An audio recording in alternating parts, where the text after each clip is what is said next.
with the harmonies of liberty. Let our rejoicing rise high as the listening skies. Let it resound loud as the rolling sea. Sing a song full of the faith that the dark past has taught us. Sing a song full of the hope that the present has brought us. Facing the rising sun of our new day begun. Let us march on. Let us march on till victory is won. Victory is won. Hi, I'm Viola Ford Fletcher, 109 years old, and the oldest member of the Tulsa Massacre. You're also the oldest author in the world. Oh, and also the oldest author in the world.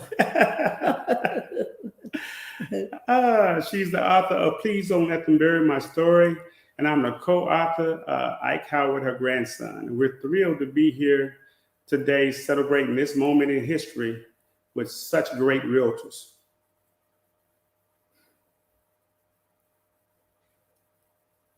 Good afternoon. Thank you, Mother Fletcher. Thank you, Ike Howard, Mother Fletcher's grandson. It is a true honor and privilege for us to have you both here, as Mother Fletcher is literally living history, living Black history. And it's just saying that it's an honor and privilege does not do it justice. So Ike, would Mother Fletcher want to share a few words just about what her experience was as a survivor of the Tulsa Massacre? She might. Mother Fletcher, where did you see that terrible night in 1921? We were afraid that night. We saw people being killed and houses being burned and, buildings being destroyed, cars, and told to leave town, that all we'd kill if we didn't. So we were just, excited and doing whatever we thought was safe. Wow, that's incredible. And Ike, what do you remember hearing stories about that from your grandmother as a child? When did you first become aware of just who she was and what the important role in history that your family was a part of? It was, I'd live with my grandmother every summer. She would come pick me up. Every weekend she would come pick me up. I graduated from my household my junior and senior year, played football, ran track. And I would notice she wouldn't sleep in a bed. I noticed she would have nightmares. I began to question her about all these things.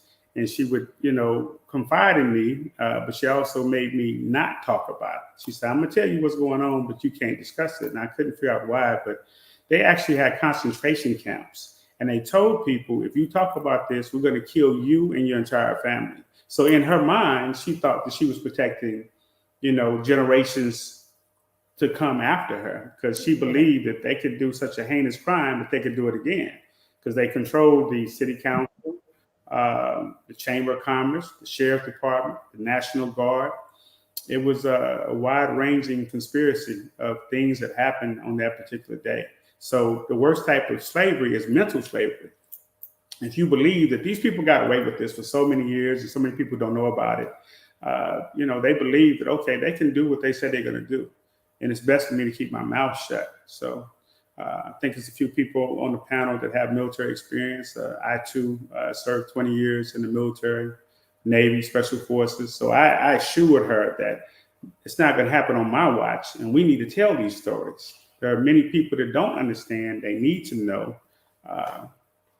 And as we began this journey and realized the importance of paying it forward with knowledge, and we receive so many calls and requests, and people say that we inspire them, and that makes us feel good, makes her feel good. So now she's really happy that she did tell her story. She is a walking testament to resilience. You guys work in the field with real estate, and you have to be resilient in real estate because I just recently took one of the brokers through a gamut of requests, and then I changed my mind. So I know it can be difficult, and I try to see things from his perspective as well as my own. The numbers were not matching, but I thought about, wow, it takes more than what I thought to be a realtor. You have to time management. You have to stay in the fight, stay in the game. And we just want to tell everybody, you guys do an outstanding job. You're necessary, and stay in the fight, stay in the game. Do the best job you can do. Mother Fletcher had to work till she was 85, and that wasn't by choice. So she had to clean people's homes until she was 85. That's when she stopped working. So we don't want you guys to go through that. So do the best job you can now so you can retire when you want to retire. And if you want to remain a part-time agent, a full-time agent, we want you to do that on your terms and not because you have to do it. Absolutely. Good words of advice there. So speaking of telling Mother Fletcher's story, you both have co-authored a book. And tell us about the book, the title of the book, and just what you wanted to convey to the world by putting her story on paper. The name of the book is Don't Let Them Bury My Story. It's a story about resilience. It's about her entire life. Mother Fletcher worked in World War I as a shipbuilder. She helped weld the ships together and put things together, Cal Shipyard. I mean, the woman had a 3rd or 4th grade education, and she taught herself to read and write. Imagine what she could have done if she had the technology that we have today and the resources that many people have at their fingertips. So, like I said, once again, it's about resilience. It's about manifestation, never giving up, creating hope for others when you have no hope, and creating that and recreating that hope within yourself. She had 3 children she had to take care of. So she couldn't, she couldn't show weakness unless it was necessary. So in writing the book, she wanted to share her story with the world. We didn't know she would be the oldest out there in the world. But we just want to, it's so many untold stories. Our ancestors used to pass these stories down. We used to pass down different traditions, whether it's carpentry, metal work, sewing, some of the things that they took out of schools today. So there's a lot of things that you need to pass down, even how to be a great salesman. Because in Black Wall Street, they were a jack of all trades. They had to pick the apples, ground the flour, bake the pie, sell the pie, eat the pie. So you have to be creative, and you have to be able to, be an entrepreneur and have that entrepreneurial spirit. But everybody supported everybody. Everybody in the whole community supported everybody, every which way but loose. Does Mother Fletcher have any memories? I know she was only 7 years old when that happened. It'd be incredibly think about that. It's 103 years ago this year, right? Right. So does she have any memories about what it was like before the town was destroyed, about the merchants and the commerce and the businesses and What was it anything like before they burnt everything down? How was the city like? What was Black Wall Street like? Oh, it was fun, everything. We thought we had everything because we enjoyed parks, churches, and restaurants, and hospitals, and schools. Everything that children needed in the community when they were young. I call it our first Wakanda. That's funny that you say that, Ike, because our group here, the Black EXP Network, and you met Fee Gentry backstage. She's the founder of this group. This group was actually founded on the concept of Wakanda, right? Where we wanted to have a group of Black professionals and people who cherished excellence and achievement. And we wanted to make that not just a fictional place in a Marvel movie. We wanted it to be reality for us as business people. And so our mission is to, help our agents scale and just empower them, to educate them so that we can kind of recreate a Wakanda in real life for us, and not just in our company, but in our country and around the world, because we are a global real estate brokerage. So we have that in common with Black Wall Street. So we want to kind of pick up the torch, as it were, from there. But tell me about a little bit, now that you have the story out there, you're doing more than just writing a book, right? You have created a foundation, you and Mother Fletcher, in her name. Tell us about that, and what are some of the things and initiatives that you want that foundation to be able to help with? It's primarily about population health and underserved communities. It's the Viola Ford Fletcher Foundation. You can go to www.viola-ford-fletcher-foundation.org. You can click on latest news and look at the videos. You can see where we've rebuilt bathrooms in Ghana. Our primary place is Ghana in Africa. We have a program that we're very proud of called the Pad Me Project. We give out menstruation pads to young women. We not only give them the pads, we give them brand new panties, bras, toothpaste, toothbrush, deodorant, black soap. And we have Miss Earth Ghana come. She works for the foundation as well, and other women that teach the women, young women, the importance of menstrual hygiene. Some young girls were not going to school because they couldn't afford the pads, and they don't want to be embarrassed because they're on their menses, as they say. And we want people not to miss out on the education, because we want to build young women with great self-esteem, and that's the Pad Me Project. So we always need help with the Pad Me Project. We try to do 10 of those projects a year, and each project costs about $10K. So we would love to have sponsorship for the Pad Me Project at a school or two. With clean water, we do free health screenings. We'll put up to an underserved neighborhood with doctors, nurses, and eyeglasses and medications that are common for malaria, for headaches, for different types of pains and ailments. Some of the people have never been to the doctor. We would pull up and create a scenario where it might be a first time that somebody's actually getting a chance to speak to a medical professional. Wow. So these are the things that we're most proud of, and we like to continue to do, along with other things in population health. That's great work. And you mentioned being in Ghana. So you shared a story with us before we came on, that Mother Fletcher has a unique designation as well. You want to talk to us about that? Okay, this is with her in Ghana. Her real title is Queen Mother Fletcher. So I'm a chief and she's a queen in Ghana. So if she shows up, they'll treat her like, when we first came, the first time, they treated like Joe Biden was coming to Ghana. So we met the vice president, the president, we met all the ambassadors of Ghana, from Australia to every country. They came and they brought presents and gifts. They called it ambassador's tea. We did a lot of things that was on the political side. We talked to a lot of news reporters and business owners. And I got a chance to really talk to some people on the ground. And I said, you know what? I know this is somewhat political. We're not political. We're really about helping people. We're getting it from the mud, we're getting it from the ground up. And I will return and do something in favor of the people. Because in Ghana, you have the haves and not have. So either you're rich or well-to-do, or you're very poor. It's more poor than it is people that's well-to-do. So I returned. I kept my word.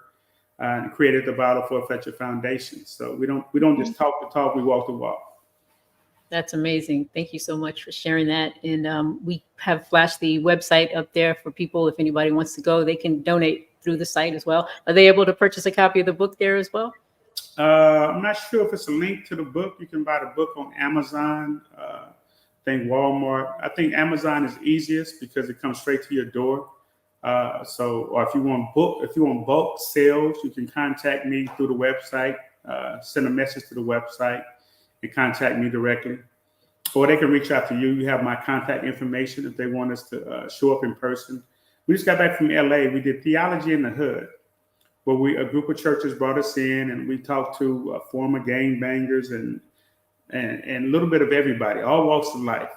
And we had grown men crying. After we had the conversation. It was a live conversation. Took 20 people to pick up and put on stage. Didn't take all 20, just 20 people wanted to help. So it was an amazing event. And now people are still calling from the West Coast trying to get us to come back. We did a Tavis Smiley show while we were out there. Had some good soul food, some oxtails. Ran into some good people. Everybody from political people to represent that particular constituency, real estate agents. So we meet a lot of people when we do these events, and it really inspires us to keep going.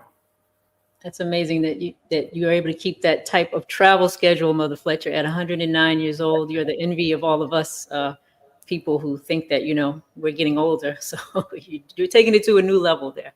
Mother Fletcher, what would you want us to know as business people, as people who are trying to be involved in our communities and leave a legacy and kind of stand on your shoulders from the people that you lived with in Greenwood and Tulsa there? What positive words would you like to leave us with about how you would like us to carry on in reverence to what you represent to us? What positive message would you want to give the people? Well, I feel like if I can do it, others should be able to do the same thing. And it's really worth it when you get into it. I think she's speaking of the resiliency. You know what I'm saying? She used to tell me, "You fall down, get up." Yeah. She said, "Look, boy, don't be soft. Get up. Everybody falls down. Get up. Skin your knee, and you have to shake it off and get up."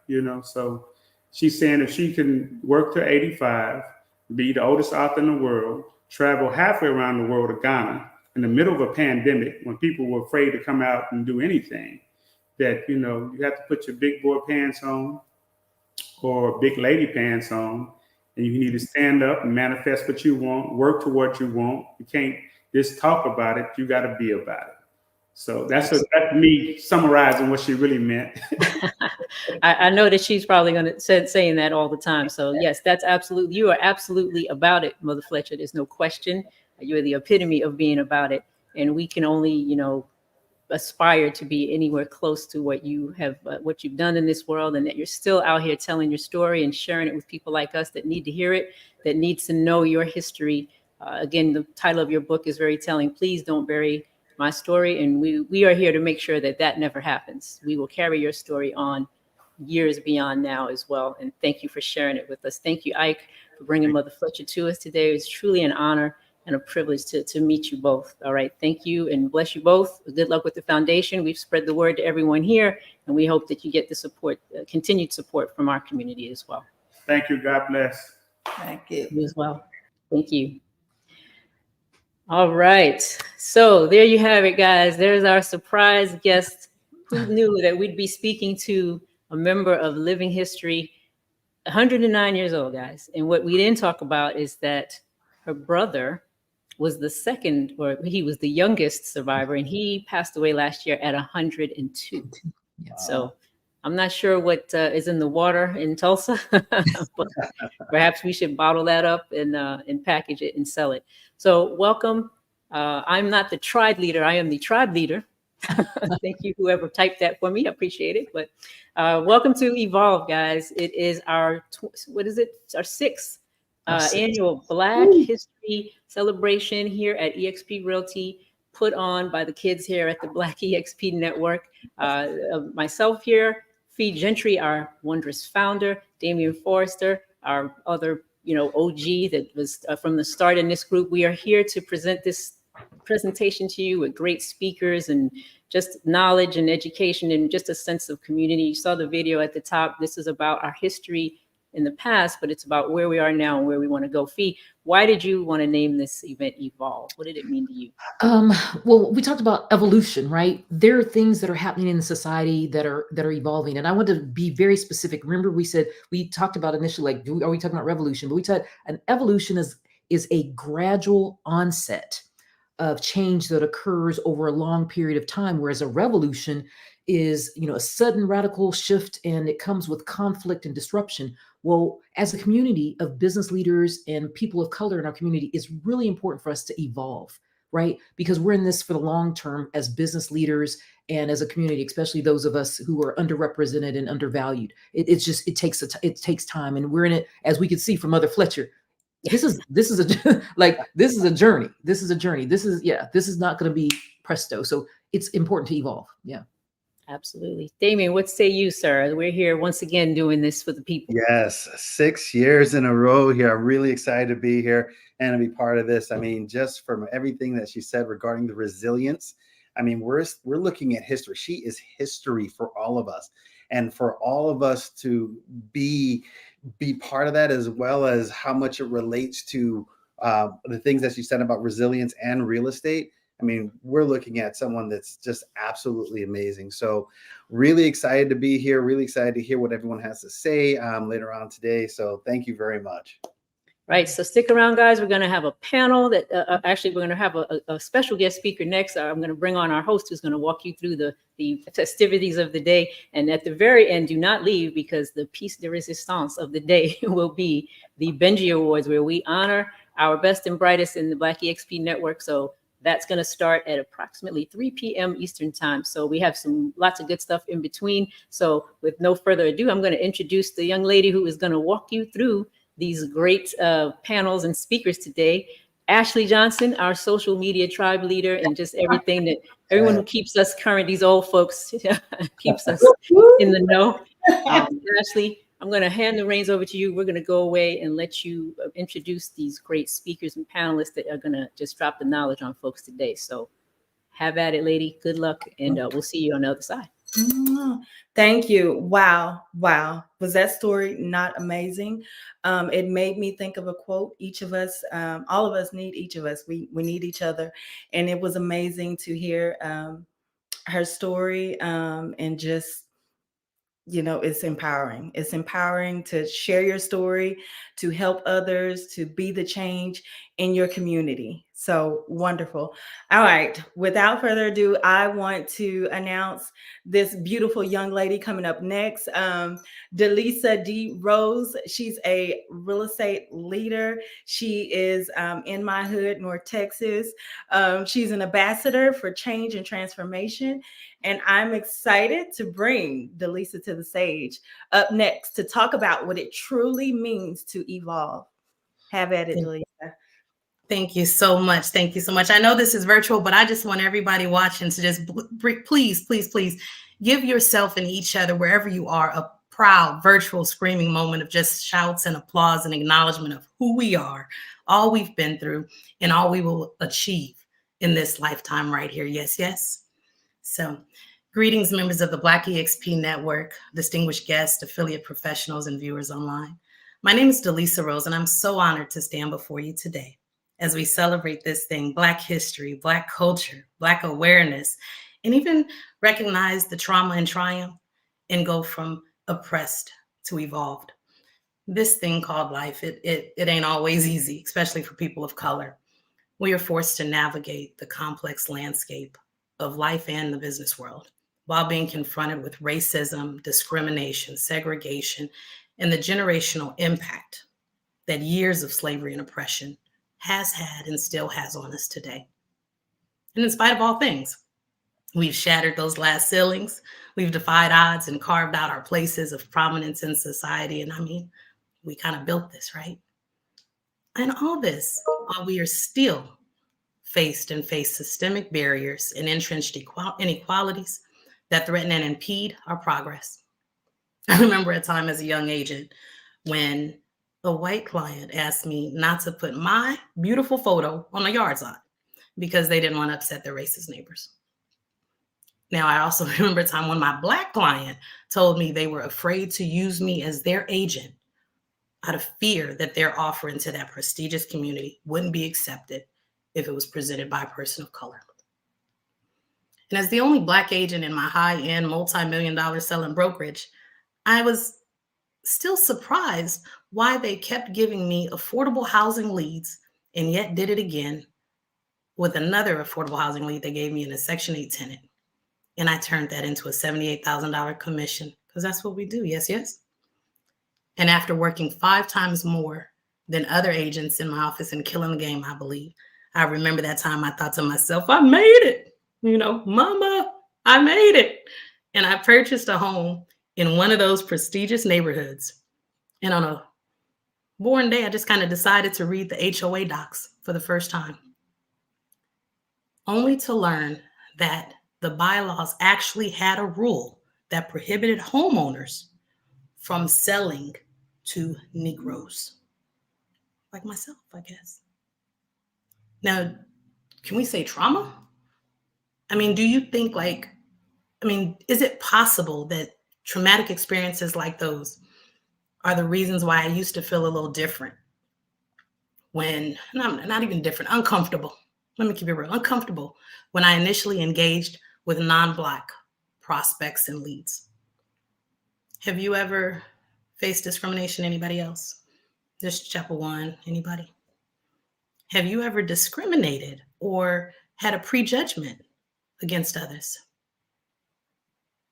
Let me ask, do you knowingly or unknowingly treat non-Black clients or different than your Black clients or other nationalities?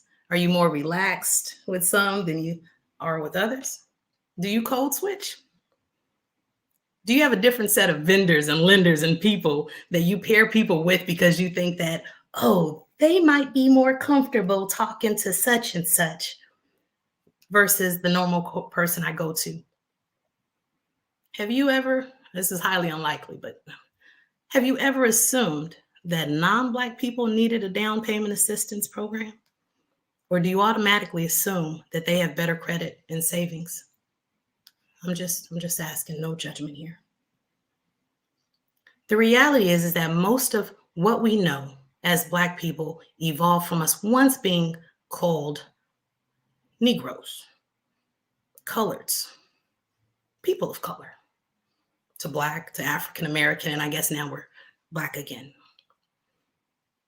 It's learned from a place of trauma. Every decision we make and have made, we make first as a Black person. Yes? Don't get it twisted, say it. I am Black and I'm proud. Let me say that again. I am Black and I am proud. Why wouldn't I be? I am a beautiful Black woman. I'm an exceptional Black business owner. I am a Black queen. And I see you, my Black kings. Damien, I see you.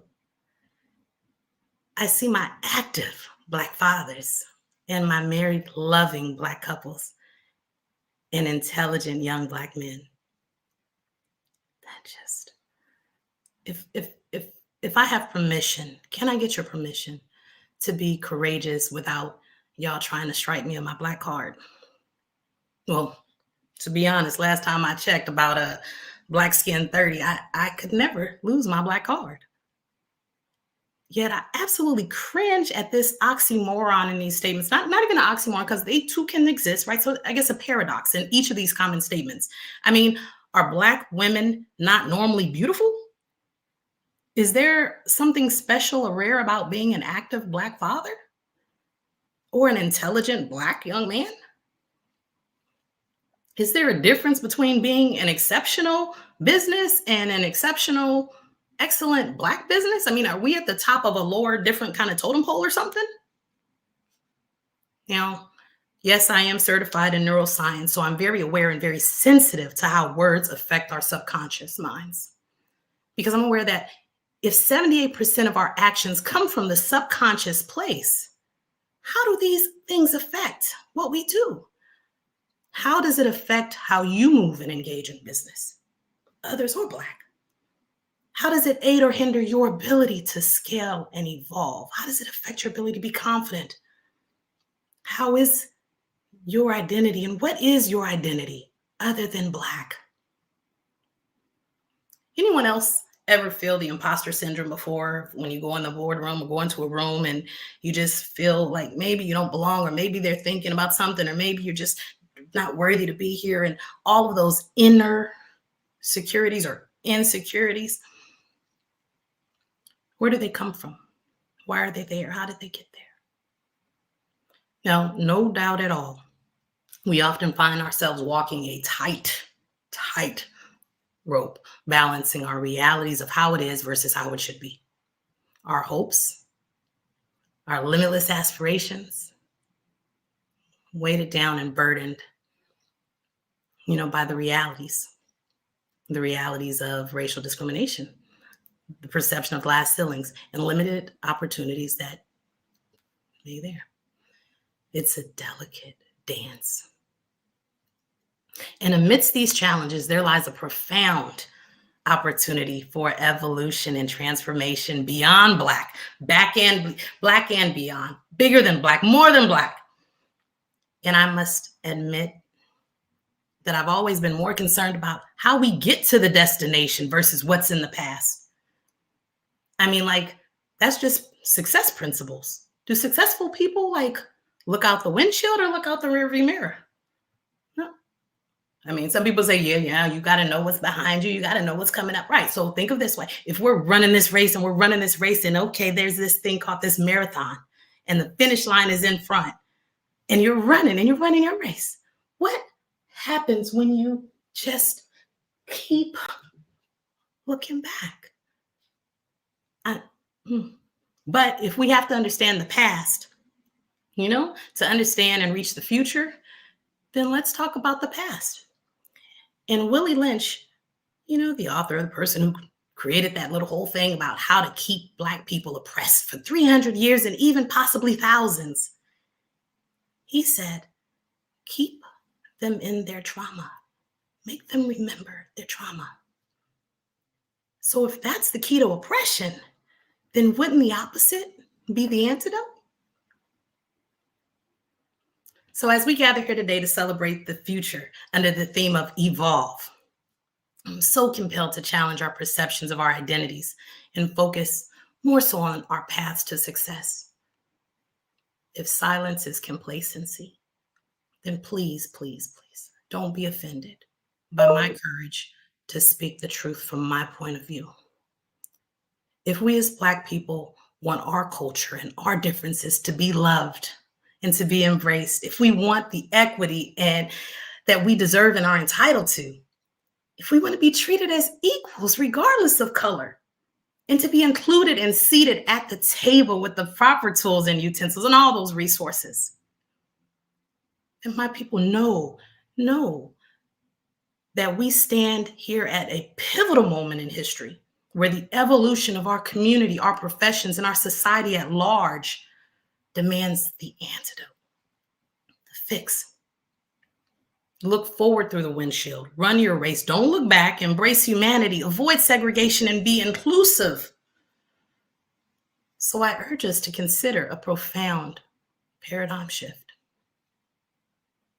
Transcend the confines of color-based identities and categorization.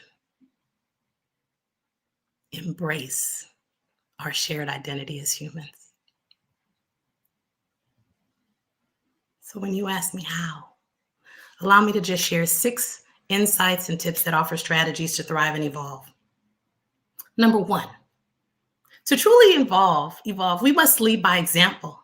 Lead the charge of creating environments of what diversity, equity, equality, and inclusion should really look like, not only within our communities, but across all spheres of influence. We must be proactive in fostering environments of psychological safety and inclusion, where every voice is heard, every voice is valued, every voice is respected. Champion allies across all nationalities in a dialogue that transcends racial divides. Is it possible, just possible, that we're so used to not being heard? We want so much to be heard that when we are included, we push our culture and demand for everyone to know, demand for everyone to hear, and demand that everybody understand the Black fight.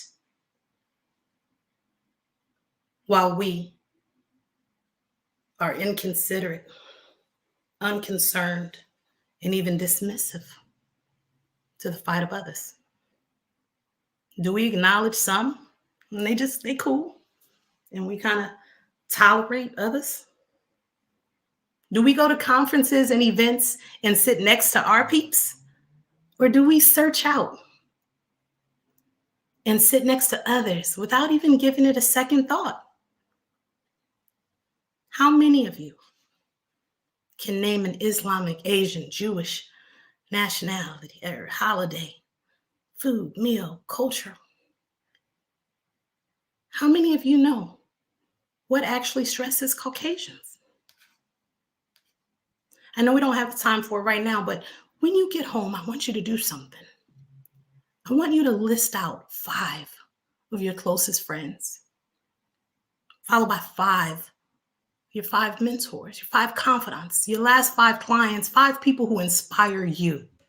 Oh, you could have fun with it. Begin planning your birthday party. List out your 50 invitation list.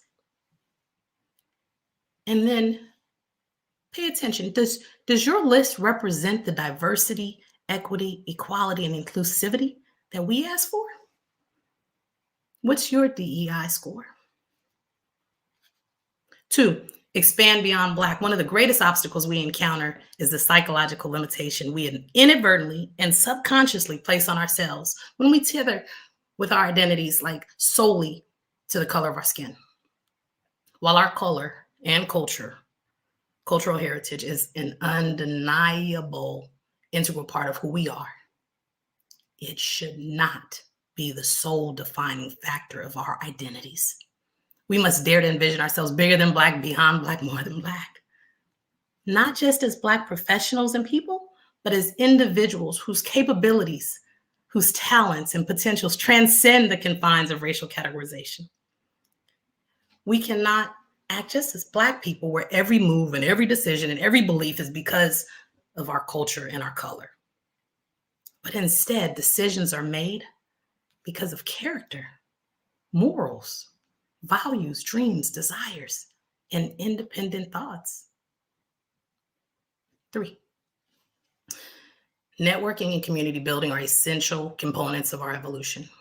By connecting with other Black professionals and allies, we can leverage our collective strengths, share insights, and create opportunities for mutual growth and advancement. Through advocacy and visibility, we can amplify our voices, showcase our achievements, and challenge the status quo. We know what we do when we get in boardrooms. Be it. How valuable would networking and building with a diverse group of professionals be to your life and your business? We must extend our arms, not only to those who share our experiences, but also to all the individuals of different races and cultures. Willie Lynch, that guy, again, he wrote, keep them afraid, keep them inferior, distrusting of themselves and others, and divided from themselves and others. Thus the antidote, reject the fear, the narrative of fear, reject the narrative of distrust and envy and segregation, separation, and instead embrace a narrative of unity, solidarity, and collective empowerment. One race, the human race. 4, studies reveal that Black professionals in corporate America have limited access to senior leadership, and disparities in mentorship opportunities. These challenges affect Black entrepreneurs striving to succeed in the world of business and beyond. The antidote is simple. I challenge each of you to find mentors, confidence, clients, inspirational people to connect to who can connect you. Find those neighborhoods to farm and 50 others to add to IG, LinkedIn, etc. Make sure they don't look like you. They don't think like you. Would you be comfortable? We must actively seek out mentorship, guys, forging connections that add additional insight, additional knowledge, additional perspectives, and information that propel us to greater success. 5, continuous learning and skill development are paramount in our journey towards growth in any way, evolution. We must invest in ourselves and commit to honing our skills and crafts and learning constantly until the day you die. So simple question. When was the last time you took a non-required real estate class or got a certification? And by the way, do you know a company called eXp Realty has 24-hour on-demand classes for free? Have you tried them? Do you know that there's a state broker meeting any given Tuesday that provides valuable information that you should know? And I'm willing to bet money that in your community, there's a monthly city council meeting, a monthly PTA meeting, a monthly school board meeting, and area association meetings, and more. What are you learning? What are you learning? And who is your teacher? YouTube? Facebook? IG. Sounds silly, huh? 6, self-care and healing. As we strive to navigate this thing called life, we cannot ignore the broader societal forces at play.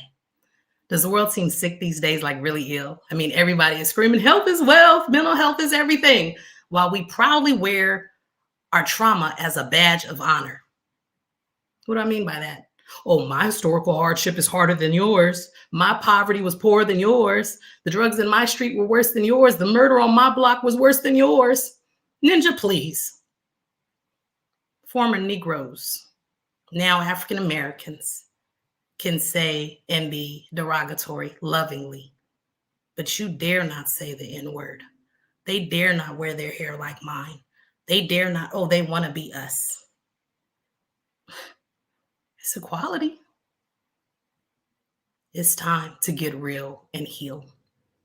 It's a cultural belief that counseling and mental maintenance can be replaced by prayer. Well, I'm a diehard prayer, and I prayed, and my God sent me a wonderful blessing named Dr. Johnson. Let us not be too prideful to realize that everyone needs healing, self-care, and preservation. We all need to establish healthy support systems, seek and ask for assistance when needed, and eliminate toxic conversations, toxic images, toxic people. How can you eliminate the word Black, the name? What? How many times do we say it in everything we do? Think, if it doesn't make you happier, healthier, wealthier, free up your time, well, maybe there shouldn't be any time for it. For far too long, we've carried the weight of psychological limitations imposed upon us by the color of our skin. Our identity as Black individuals has often been the focal point, the defining factor in how we navigate the business world and beyond. And I dare you to evolve beyond the confines of your skin and embrace the complex, multifaceted human being that you are. It's time to challenge the notion that our Blackness, that your Blackness, that a Blackness is the sum total of who we are. Now, don't get it twisted. Let us not mistake inclusivity for erasure. We must celebrate the beauty, the strength, and the resilience of the Black community, while also acknowledging our weaknesses in the areas of growth. So I challenge each and every one of you to consider, how does being Black impact the way you operate business? How does it impact your psyche? Are you allowing your identity as Black individuals to limit your evolution, consciously or subconsciously? Now, what would it look like if you identified yourself first and foremost as humans? Yes. The answers to these questions, or if you were identified also as human, the answers to these questions may not be easy to find or admit, but please know they are essential if we are to truly evolve as individuals and as a community, one community. It is in this spirit of self-reflection and a willingness to confront uncomfortable truths that we can free ourselves from ourselves. And I know there's they, there's them, there's them. So bump what they, them, and the they think. What are you thinking and telling yourself? So as for me, I live in a world where opportunities are not limited by the color of my skin. I live in a world where my success, my future, my potential knows no bounds. And today, I want to know, would you join me? Thank you. Thank you. Thank you, Delisa. You are a gem. I have chills. I have chills.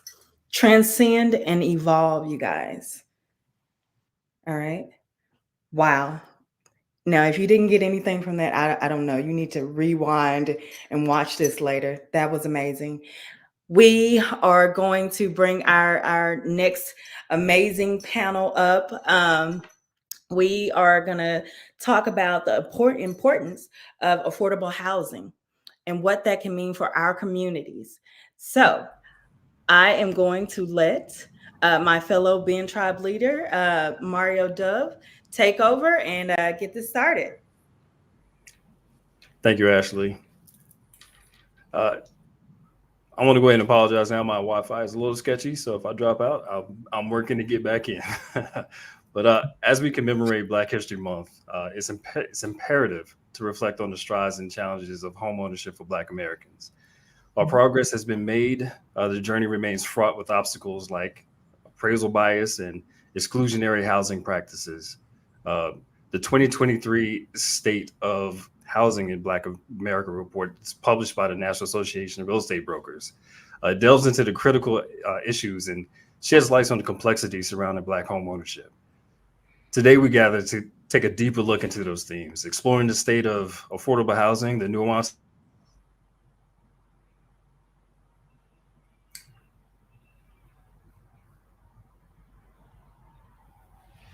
of Black home.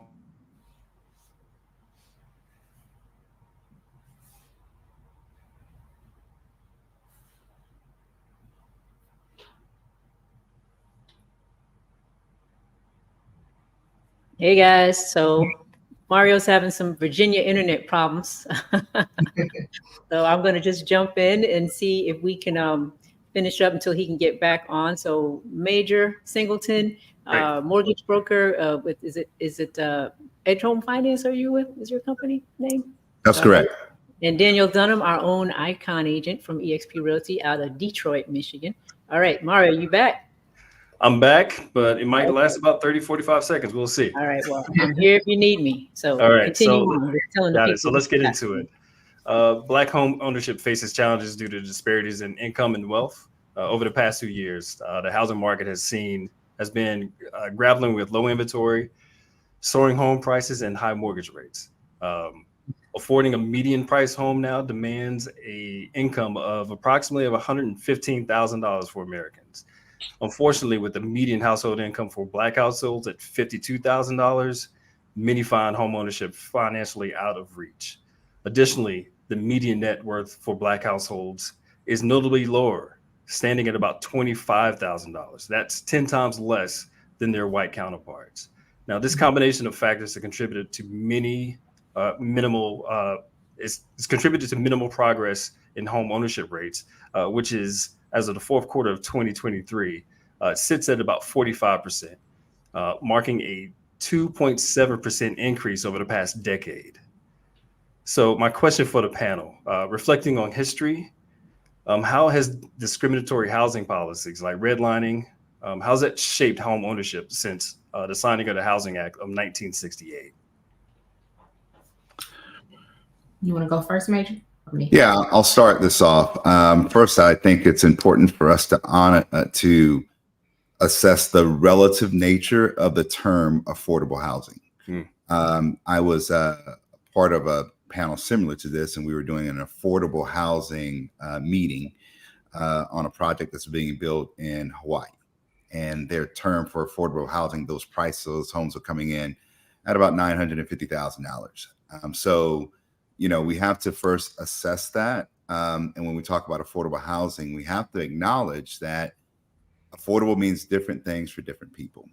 So I think to your question, I think we have to just realize that the housing market grows and is growing, as your stats stated, faster than the rate of incomes. And then when you look at the income progression of Black Americans, that progression is not growing at the same rate as our white counterparts. So while the price of housing goes up and the income of our counterparts go up, as a whole, Black Americans are not keeping up with that. Therefore, we're having to come up with strategies and situations where we can just get people into something, although those homes might not be ideal, or it might not be all of the bedrooms and all the bathrooms that you want. We have to teach people to get started somewhere, because even if you get started on a lower level than it's ideal, then you do ride the same wave of inflation and home appreciation that everyone is riding right now. So we got to get started somewhere. Absolutely. Absolutely. And then also, Mario, one thing I always think about is that, yes, you know, some people may not meet those income guidelines, but what about the people who do and still rent? What about the people who make 6 figures and they still, because of, you know, family history, it's still not ingrained in them to become homeowner? It's, you know, it's really a bit of education that our community needs. You know, I think, you know, when it comes to homeownership as a whole, it's so important as Black realtors, Black mortgage officers. We have to educate. Most of my job is education. You know, I'm not, you know, educating them about a house. I'm educating them about becoming a homeowner, you know. So yes, you know, we don't make the same income, and yes, because of that issue, we're gonna have less homeowners. But for the people that do actually have it, why are we, you know, we need to accomplish at least getting those people that do qualify to become homeowners, you know, and getting them across those thresholds, because everyone, it's not an income thing when it comes to our community. It's an educational thing. Absolutely. Absolutely. I absolutely agree with that. Education is key. Education is power. But, you know, again, you got to use that education. That's the key to it. You got to use that education. Yeah. So during the period from January 2020 to 2023, Black home values experienced a remarkable surge, climbing by 42%, the most rapid growth observed across all racial and ethnic groups. Now, this upswing is indeed promising, especially considering that 66% of Black households' median net worth is tied to their home equity. However, despite these positive indicators, significant disparities persist within the Black neighborhood. So according to the report, homes situated in predominantly Black areas are appraised at values 21 to 23% lower compared to homes in non-Black neighborhoods.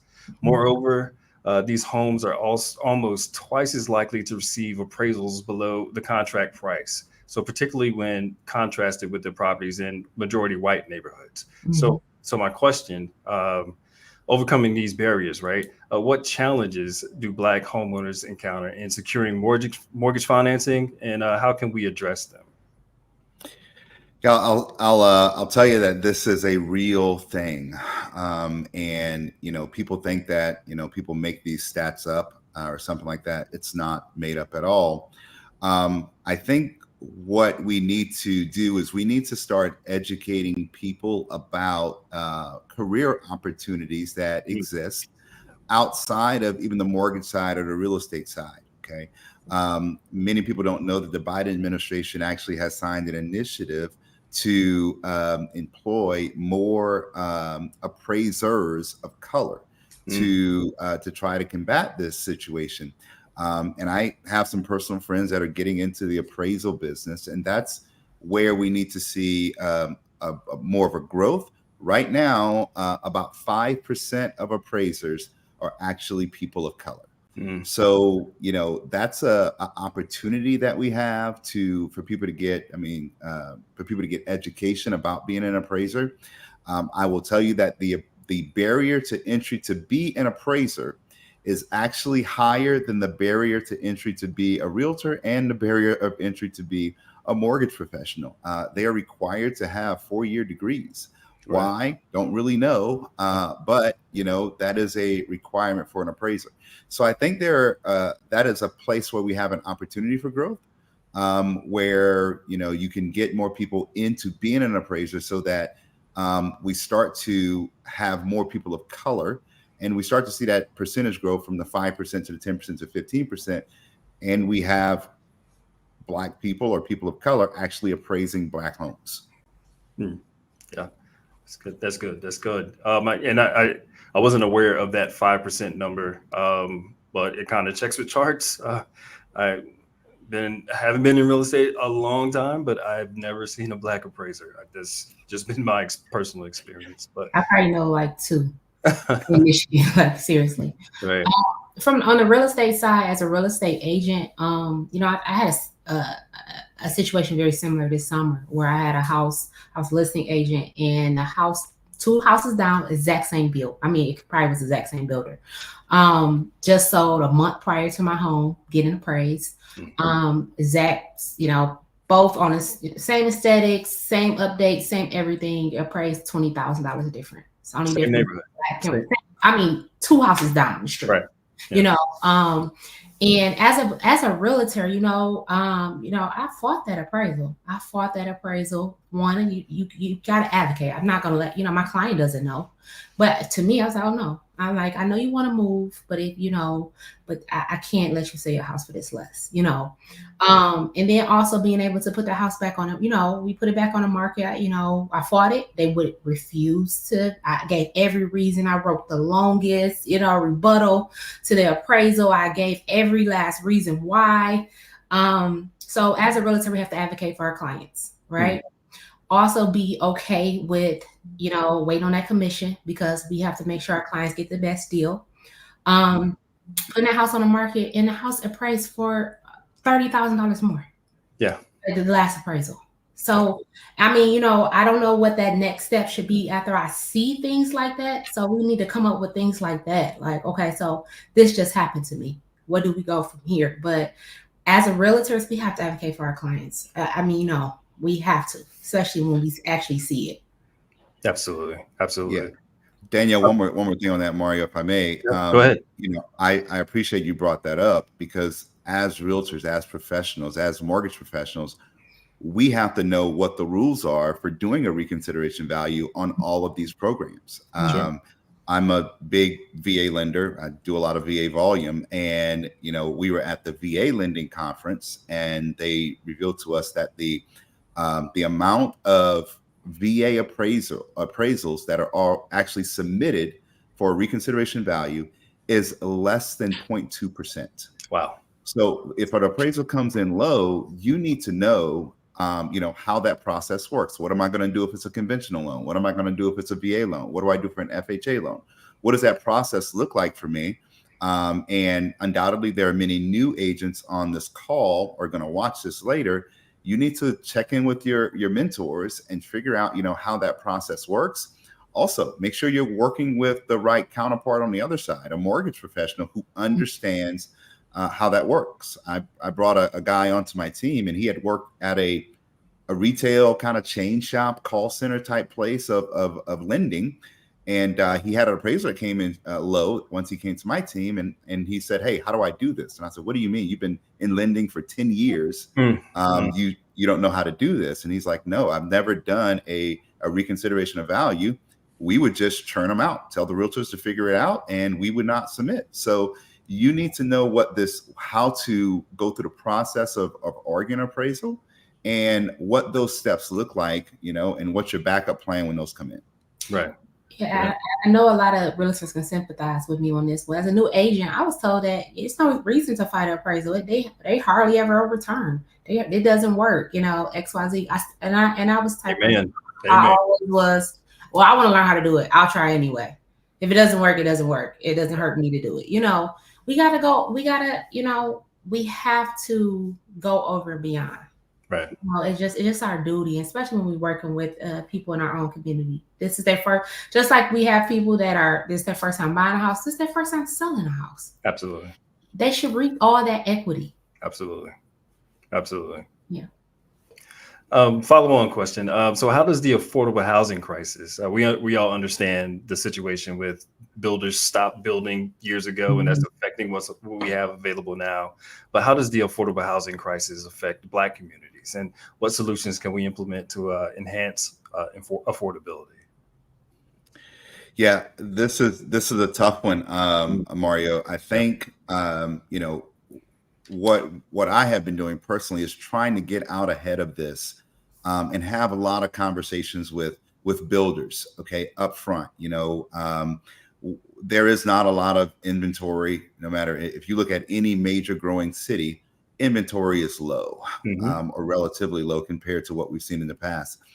We need to be getting out in front of this and having conversations with builders, talking about, having those conversations about incentives, strategies. What are you offering? And knowing how to match up those incentives and things to our individual buyers, even buyers that have, may have said, hey, I'm going to wait a year. If you've had a buyer that said they're going to wait a year, it's probably time to call them up. We've kind of figured out that interest rates are what they are. They are what they they're are. going to be what they're going to be. We have to get over that mental headache, and just and figure out the strategies to get people, into homes. Yeah. For me, I want to give a little moment of clarity. I'm in Michigan, and Detroit is our major city where we have the lowest housing prices in America, or one of them. So it's not a matter of affordability, right? It's more so now it's the sticker price of that. Hey, what I used to get for this price is probably outdated, and I'm not going to get the most for it. So it's kind of more so shaping that, like, wow, 200, to them, I'm gonna be honest, this is just a real statement. I had one of my clients yesterday. For 250,000, these houses are pretty messed up. And I'm like, it's only 250,000, but to them, 250,000, I mean, you can buy in one of our best neighborhoods. Like, totally updated. And it's like, that's not the case anymore, to me, what I feel like is really the issue is really getting out here, and figuring out what can you afford. Like, earlier on, Major spoke about like people really getting into areas that, you may not get all your buttons. Like, I always explain to people like, hey, it's your first home. It's your starter home. Like, you're not gonna get everything you want in your first home. And I always try to share my story just to give some contrast to the conversation. Like, hey, I didn't get everything I wanted, but you're not gonna get everything you want, but you're gonna get equity. You're gonna get, you're gonna get a place. It's gonna be cheaper than your rent. If anything else, I can guarantee you that it's gonna be cheaper than you renting a place. Absolutely. Get them in the door somewhere. And then also what I'm noticing, is that when they get in the door somewhere, and it may not be the best area, that's more so here, right?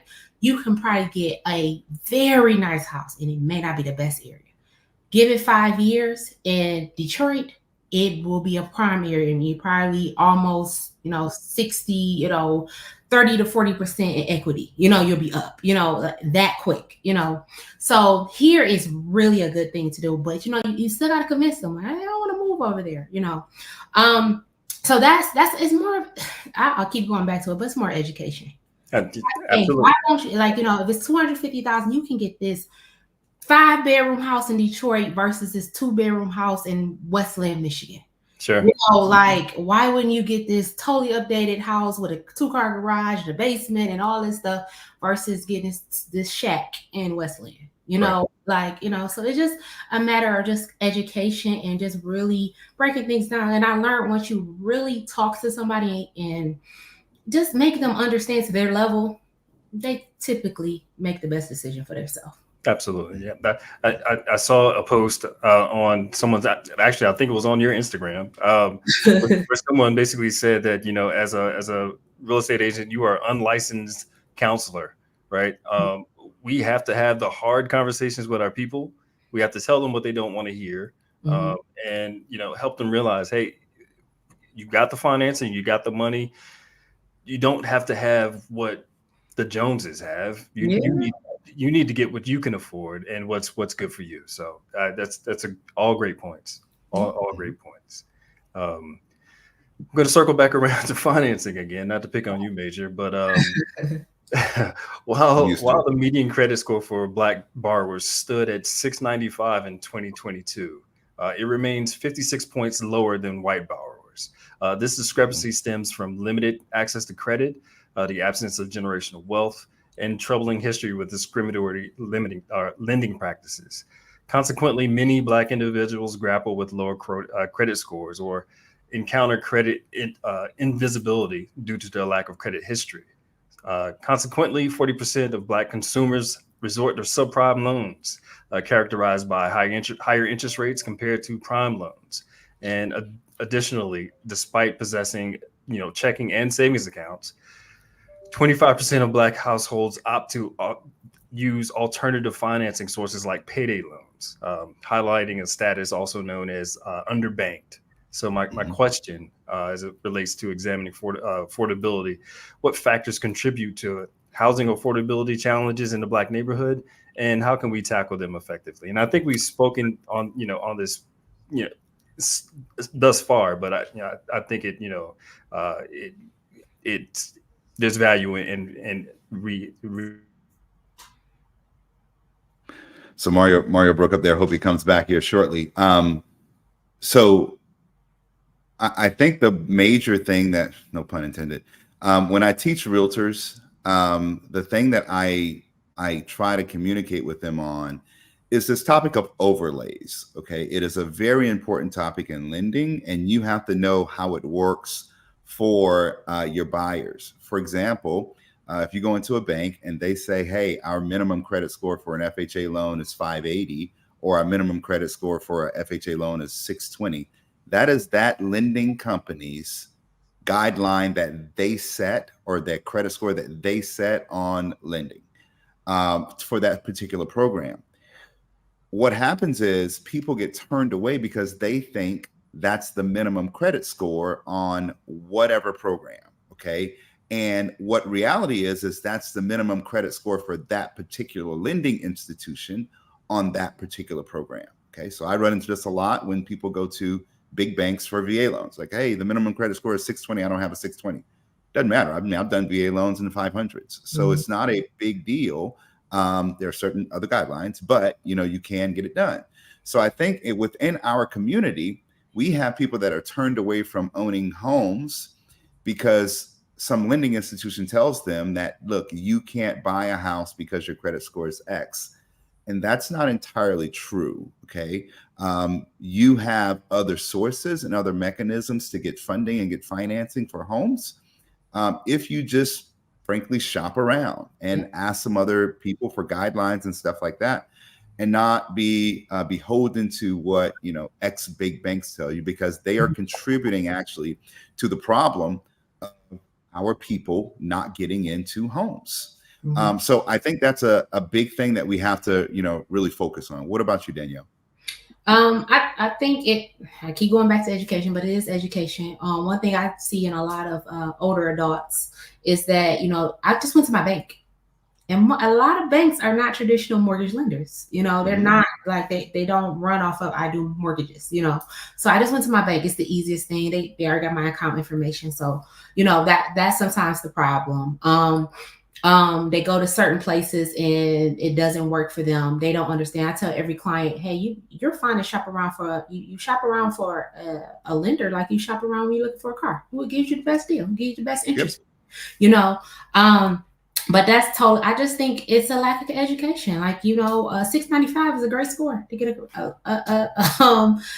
a mortgage. Like, I get it. Like, they usually have higher, higher credit scores and things like that. But a person with 695, that's a goal. Let's go get you a house today. Absolutely. And then couple that with down payment programs and all of that. It's no issue. It's just them being able to have access to the information, them knowing about down payment programs. A lot of people don't buy a house because they think they can't afford it. They don't have the money saved. That's truly the problem. I think when it comes to our community is the money it takes to close on a house. Absolutely. More than anything. Credit is pretty easy to fix, or you find people with credit, and most people have the job. They have to support themselves. They may not make the most, but they think about, in their head, you buying a house, you got to spend $1 million to buy a house, So I think it's just I think it's just getting out and more education as a realtor. That's why I try to do things, even though I don't need to at this level, after being in real estate so long, but things like homebuyer seminars or community events and going to high schools and talking about talking about home buyers, becoming a realtor or buying a homes and things like that. Like, we have to understand that, yes, we are making an income, but we also have to make an impact in our community, because it's more than just us being realtors, because we fight a different fight. It's different for our community when it comes to home ownership. It's not a lot of us either. They just talked about you said it's so many appraisers. It's not that many Black realtors. That's true. That's true. And I know we got to wrap up. Actually, I feel so. I'm just like you, Danielle. I'm very passionate about education. And sometimes when we do these home buying seminars, people will think, "Hey, I wasted my time," and because nothing came out of it. Look, we as a collective, we are digging away at generations and generations of information, and we're trying to penetrate something that is absolutely. Sometimes it takes all of us working extremely hard to get information into people's heads and help them understand everything. So you never waste your time with a home buying seminar. You never waste your time with the buyer. You are investing in your community as a whole. Yeah, absolutely. Absolutely. Well, you guys, I want to thank you for coming on. This was a great conversation, and yeah, we're going to do better for the community. Thank you, Major, and thank you, Danielle. All right. We're going to move it on to our next panel, which I am very excited to welcome these members of our EXP leadership. Please welcome Chief of Growth Officer Michael Valdez, our Director of Growth, Tony King, and Vice President of Brokerage Operations, Lauren Coleman. Welcome, you guys. Hello. Hello. Welcome. I mean, thank you. Very happy and honored to be here. We are so excited you guys are here. Take it away. Yeah, Michael, if you like, I think your name was on there first. So well, first of all, thank you for the invitation for this platform. It is so important to have these conversations. I was just listening to Mario, Major, and Danielle before. That level of conversation is so important throughout our entire network. It is important for such a variety of reasons. It's so important to empower our diversity communities, especially the Black community, the Black entrepreneur network that we have here at EXP, and the importance of what that is because of how that changes generations. Just think about that. How it changes lives, how it changes generations. You start thinking of somebody like an Oprah or a Tyler Perry. Just think about the impact that their lives have had for generations to come. And it impacts everyone. It impacts the entire race, not just the Black community. It empowers everyone to do better, to be better, to have a change. And so that's why these conversations are so incredibly important. You guys know that I'm the executive chair of all of our DEI affinity groups. And when we start looking at this, when we start talking about the BEN network, and we start talking about entrepreneurship, and we start talking about how that is so passionate, it's so passionate for me to be a part of it, to support it, to be there. And Tony and Lauren, you just exemplify so much of your leadership skills that it is such an honor for me to be in business with you guys as well. No, thank you. Yes, I mean, it is really so. For definitely loving the theme centering around evolving for this Black History Month celebration, because we know when it comes to evolving, that embodies a necessity to have to grow, right? Have to push through challenges and trials and tribulations, right? While also striving for something greater, and that goes hand in hand with the current state of the real estate market. So definitely spot on there. And we just want to make sure that we're expressing how much we prioritize at EXP and hold true to our company core values in efforts to provide support and equitable inclusivity within our EXP community, right? Like, we're constantly doing what we can to create environments where our differences are celebrated, and we couldn't do that without you guys, without you agents, without our Black EXP network and other One EXP groups. I'm sure you know, I don't know about everybody else. I can speak for myself. You know, I figure most people didn't start off in real estate. You know, a lot of people come from different industries, different backgrounds, professions, and experiences. And I know for me, it's not too often that you come across a company that is willing to not only talk about its efforts or talk about wanting to be more inclusive, but you find a company like EXP that actually puts dollars, resources, time, platforms, and make it available to people in order to make things like this, events like this, activities, groups like BEN possible. So we really do appreciate it. And also, I just want to say, like our agents, also, you guys embody our core values of service, because even with us desiring to be inclusive, we need the people, right? We need the resources, and your passion, it just reigns true in what we're seeing, because we wouldn't be able to have events like this if you guys didn't do what you do. So really appreciative. Absolutely, Lauren. And if I can add just one cherry on that, while we Yeah. still have a couple minutes, I mean, my gosh, what an honor to be asked to kind of come and speak and share with you all. I love this company and I love the opportunity that it's provided for me and so many others here at EXP to serve the agents. They took a shot on me, a young black kid from South Detroit, right? And said, hey, Tony, we want you to run the whole brokerage of the second largest independent brokerage in the nation, right? Almost 10,000 agents.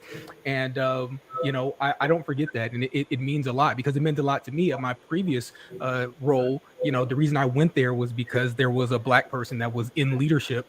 And now he's the chief something officer at Redfin, a head of sales or something. I don't know. Head of real estate, I think is the name of it. But regardless, when you can see people at a particular level, it makes it real for you. Like, hey, if this person did it, I can do it, right? When you see black people in executive leadership roles, when you see them crushing it, y'all, a lot of folks don't know we have black icons.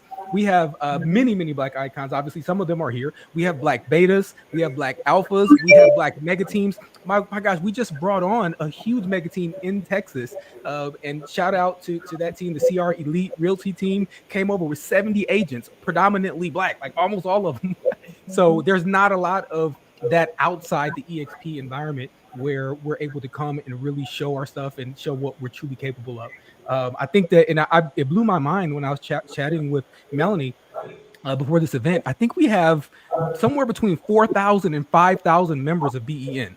4,000 to 5,000 members of BEN, and the goal, at least short-term goal, is to get that to 10,000. You know, she has some like crazy BHAG dream of like being like over 100,000, and hey, I'm down for it. Like, let's go, because when we get to 1 million agents, I think that the numbers work out, right? We get to 1 million agents, we should have about 10,000 or 100,000. So yeah, but regardless, I'm so excited to be a part of this, and I'm so excited for the future.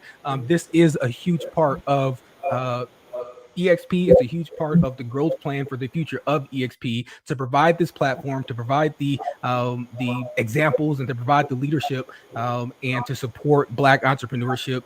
It's what we do. It's one part of what we do here at EXP, and it's time to start telling that story more. And that's why we're all here.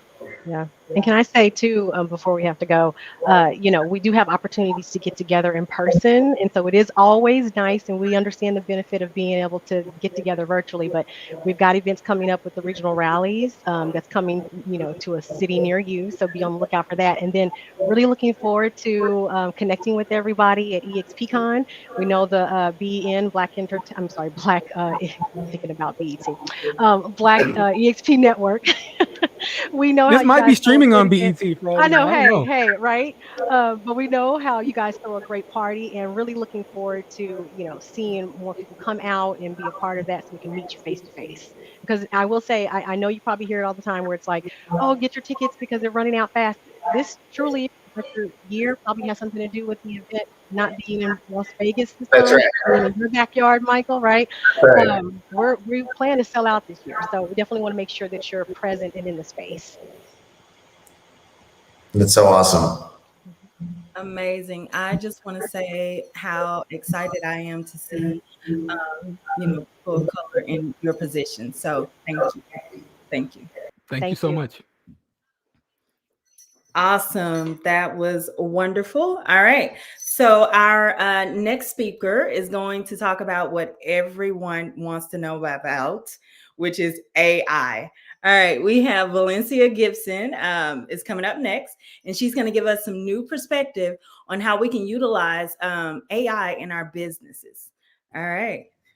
Hello, Hey, Valencia. hi, how are y'all? Thank you so much for having me here. My name is Valencia Gibson. I affectionately go by Coach V to most of my students. I'm a real estate coach and mentor, as well as a realtor when I'm not teaching, which is almost never. But I get an opportunity to share with a lot of people. And one of those things that's very near and dear to my heart is technology. So I don't know if a lot of you guys know, but technology, the first computer actually is said to be a linear algebraic calculation machine that was created around 1937 and not introduced until about 1940s. Okay. And then the public use of computers didn't start really happening until like 1970s, 1980s. I was born in 1987 and I got my first computer in 1993. My family was one of the first families to get a computer on our street. As a matter of fact, when we brought it in, my stepfather worked as a IT who had brought computers home just to fix on them. And when I first saw him bring this huge IBM convertible laptop box, okay, we didn't know it was called that at the time, just looked like a really big suitcase, or the blow dryer that some Black families used to use before church on Sunday, where you pull that little plastic cap out and you pull the holes and you plug it up. Some of y'all know what I'm talking about, right? You get your hair washed and then you put that blow dryer on, it comes out the kit. And when you're done, you're going to get a hot comb burned to your ear. That's how that box looked, but it was super sized, mega sized. And I'm like, what is this? And you unlatch the top of it, pull down the case. There's a laptop. There was a mouse on a coil card on the inside of it. There was a big slot for what we used to call a Tandy or a floppy SanDisk. And then there was a little screen on the inside of it. And it only used Unicode and primary colors for you to draft things and do things on it. And then we got a little fancier. We got us a desktop computer, and all my friends would come to my house to use the computer because, again, it was not a widely affordable device. Your socioeconomic class from where I was growing up was not that great. The main thing people focused on my street and trying to get is a color TV. And that's when they started coming out with the good color TVs that you could sit on top of the old box TVs your grandparents used to have. And then they messed up when they introduced the big screen to us, okay? That big old mega screen. I'm talking about sports events, supersized, concerts on point. And I heard someone speak about BET, yes, and more yes, and MTV on the big screen. And so anyways, back to technology. We had our computer, and I did a lot of trying to figure out the usage, trying to figure out how to rebuild it, trying to figure out all these things. And then I did a lot of preaching to my friends. You guys have to get this. You guys should, see how to work this, et cetera, et cetera. So anyways, I'll let you know when to move that slide. We didn't have access to this, and still today, it is 2024. And today I see so many people in our culture struggle with the use of technology. So many real estate experts, so many business owners who just do not grasp the use of technology really well. And there's still a very huge divide in technology. And now what I'm starting to hear is all these people that are now getting frustrated with all of the things that they're providing. So the name of my segment today is, are you tired of AI yet? Okay. And if you are, too daggone bad, because it's not going anywhere. So use it, learn it, and join the thousands of AI users who are simplifying their lives with the use of this technology. We can move to the next slide. Let's go. So just a brief of AI and its evolution.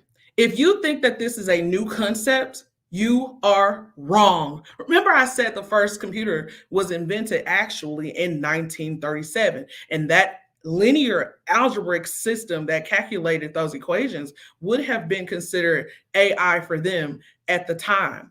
Today, it has evolved from being a mere calculator to being in the palm of our hands. Some of us are sometimes fooled by, no intention to bring any companies down, but y'all know we have the war between the Android and the Apple. And the funny thing is, while we're worrying about these OSs on these devices, they're printing out more and more and more and more manufacturing, I should have said, and we're getting the same device in different sizes.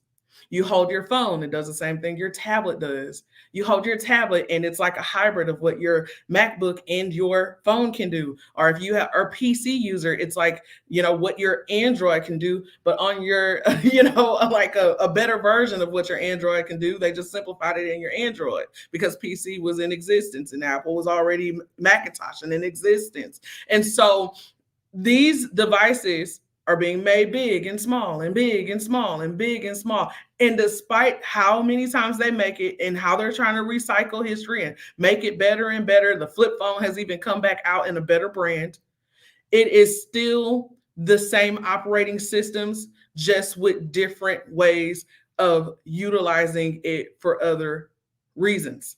So it has evolved greatly where now we can take our computer with us wherever we go, because we take it with us in the palm of our hands or on the comfort of our laps with our tablets or our portable small PCs or MacBooks that can handily fit into our bags or wherever you might keep them.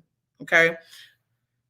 And then you got to understand that everything you've been doing up until this point has involved some form of AI. For real estate professionals, we use Zillow and Realtor and, all these different places to list our information so that it spreads across the web and the algorithms find and retrieve and push you out in front of the traffic that are looking for people like you. That is AI. We use Alexa devices. We use, Siri. We use, for some, Katera and all of these other devices that serve as assistants. That is AI. As a matter of fact, you wanted it to be easy once upon a time when you were younger, if you were a millennial or, a baby boomer or a Gen Y, I believe it was, or Gen X, can't remember. Sorry, y'all. You wanted to have a way to go and turn on the TV without having to get up and go and turn on the TV. So a lot of you got remotes. Although the system is referred to differently, that was AI. So it's not intimidating of what these machines are being made to do to make life better and make life more quality. But some of you guys fear the machine Armageddon when they start to think on their own because they've been trained by us human beings to put knowledge inside of these computers that are going to help us. I get it. That can be intimidating. That can be scary, but that's no time soon. So, and it's not going anywhere. So learn how to use it to power your business before it replaces you in your business. Let's move on to the next slide. So I talk about the examples of daily use. You guys are using Alexa and Siri and online customer support chatbots and personalized recommendations that you receive for the movies that you're watching on Netflix and Amazon. All of that is powered by AI. They're gauging your interaction and your engagement, and they're saying, based on, all of you guys have seen this before, based on what you watched, okay, this is what I recommend to you. This is what you guys have to know, that that's exactly how you want your business to run as professionals in the industry or in any business. That based on what you viewed, this is what I want to recommend to you. And some of you guys are using this. If you're here at our company at EXP, you're using KV Core. Maybe some of you are at other places, you're using Boomtown and you're using Chatbox, and all those things are helping you Chime is what I meant to say, but chatbots on Chime and things like that. And all those things are helping you to actually prospect your clientele better. So the point is that it's not the future concept. We're already deeply immersed in this life already. All it's doing is being enhanced for our personalized experience. Next slide. There was a disclaimer at the bottom that says that we were projected to be at $737 billion deep into AI use and technology. It is the way. It's a great investment to make. So some of the things that we face, okay, especially that we're talking about being people of color, being Black people in the industry. I heard Delisa say earlier, you know, how she was passed over because of her picture on a sign or a family that felt like she wasn't going to be able to sell it effectively. And this still very much exists. As a matter of fact, I have a personal story. I got the opportunity to list a $2.7 million property in Kaufman. And the gentleman that I spoke with on the phone seemed pretty nice, very friendly. And we spoke about his home values. He said, "Oh, you seem very, very knowledgeable." I talk on a regular basis when I'm having a conversation with my clients proper, because that's how I was brought up in my household. Now, don't get it twisted. I can get a little country slang, but I was brought up in my household talking business professionally, articulating proper language. I was given the English tongue, you know, or whatever. And so I pretty much made sure that I make sure that I'm always articulating when I'm having a conversation with someone. So this guy really valued the conversation that we were having. I did detect, we all do this, that, you know, verbally he was a white person. And there was a certain intimidation that came over for just a minute, where I felt a little inadequate, just being honest. He asked me to come out to his house and to evaluate his property. And I did the thing that some of us do. Forewarn helps us to look at the background and the information on our clients. And, you know, Facebook helps us to see what are their friends, are they diverse, are they going to be accepting to me? Because I've had happen several times to me. Well, I talk proper, I show up, and then when I show up, my clients sometimes don't want to use me, and I detect that there might be some type of tension there. Okay. As a matter of fact, I've had it happen right in front of my face, where a person said to me, "I'm waiting on my realtor." I said, "Oh, is your name?" They said, "Yes." I said, "I'm the young lady you spoke with earlier." "Valencia?" I said, "Yes." "Oh, that was a mistake. We have another realtor we're waiting on." And they called one of my friends, and my friends just happened to be a Caucasian realtor. And she said, "Valencia, I literally had just got the call a few minutes ago and I went there." That hurt. So a little PTSD when I have to take on this next client that I'm going to go and serve. And trust me, I serve all diversities and we do really well. But I moved to go and serve this other client. And when I went, they didn't want to work with me. That hurt. So a lot of times we can experience a lot of things on this market, but nevertheless, we don't focus on those who don't want to use us. We focus on the ones who do. So if you don't want to work with me, I don't want to work with you. But if you want to work with me, you're going to have an excellent experience, and it's going to be tailored with both my participation and AI. So I live in the same world, Elisa, in a world where I have limitless possibilities today. Okay, so let's talk about it. Market challenges, client demands, administrative burdens, competition and burnout, and career reevaluation. We saw the biggest influx of agents leave this industry when the interest rates went up and everything went crazy, spooky. So next slide. When we're dealing with market challenges and unpredictable market economic fluctuations, the impact of buying and selling based on the interest rates, based on all different types of things, we have to stay ahead of the trends.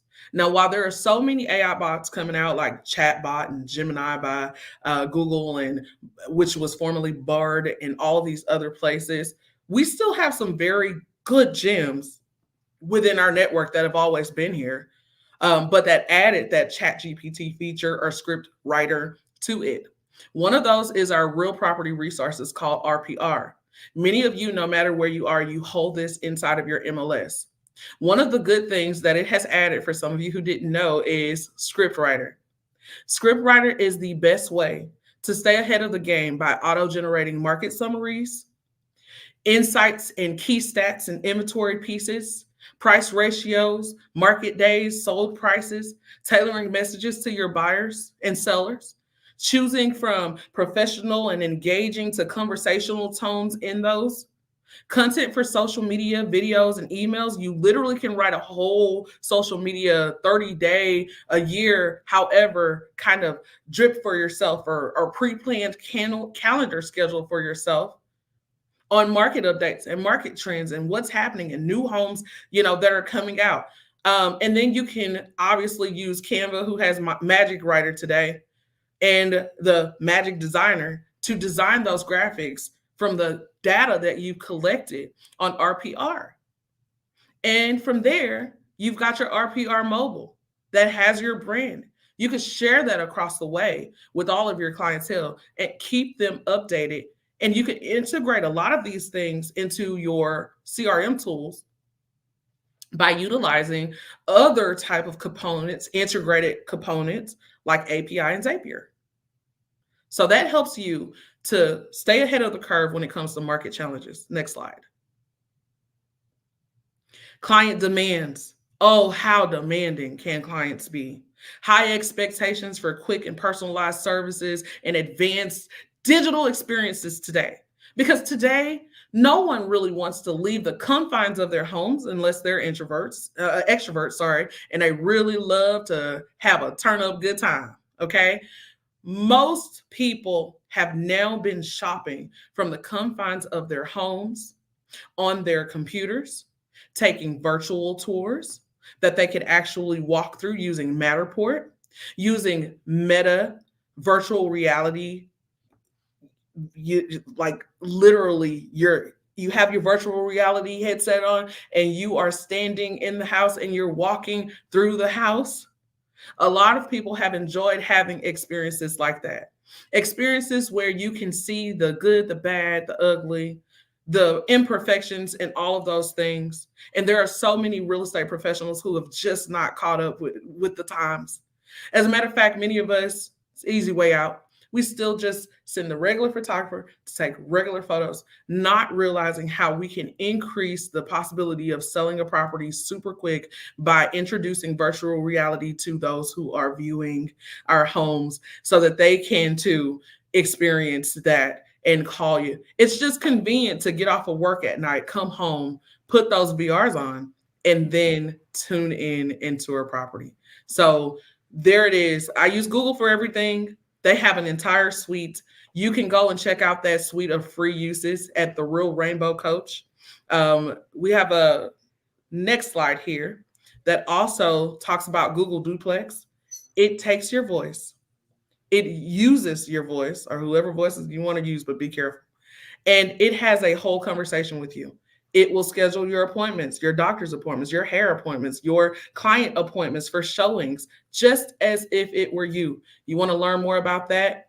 Same site, The Real Rainbow Coach. Wonderful. Yes. Thank you, Valencia. Thank you so much for this amazing presentation. You guys, AI is no longer the future, it's now. So figure out how to leverage AI in your business and in your life. All right, next up, we have, we're bringing this presenter to the stage. She's no stranger. Chauncey Pham is a television star, social media influencer, and an all-around, which I love, raw and real woman. So please welcome Chauncey, and she shares some insights on what's real and what's not on social media.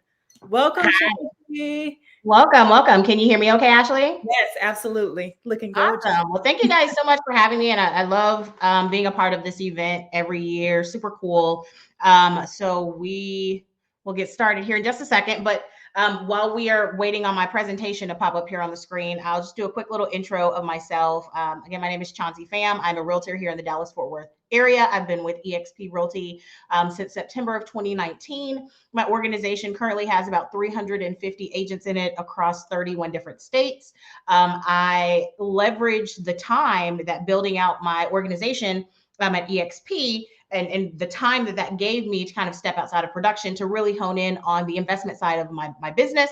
So my husband joined me in the business back in 2019. And we started Family Capital Partners, which is our fix and flip investment company. And it got the attention after about a year and a half because of our unique designs of television. And so I was approached back in November of 2021 by a production company that had a television show that was already on. And my husband and I started filming that show in June of 2022. So we are wrapping up our second season right now. It's been really, really awesome. But in addition to that, I do a lot of coaching. I do a lot of training. I do a lot of mentoring. I do a lot of speaking.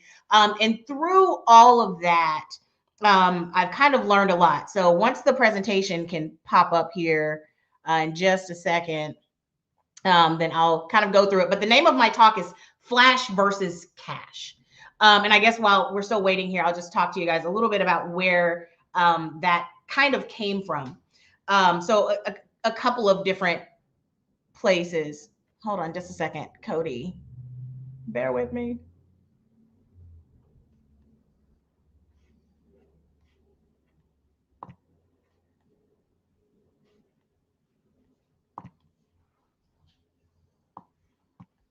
Bear with me, guys, just a moment. We're trying to get my presentation up. You know, we've got nothing but time. I'm going to just try it again.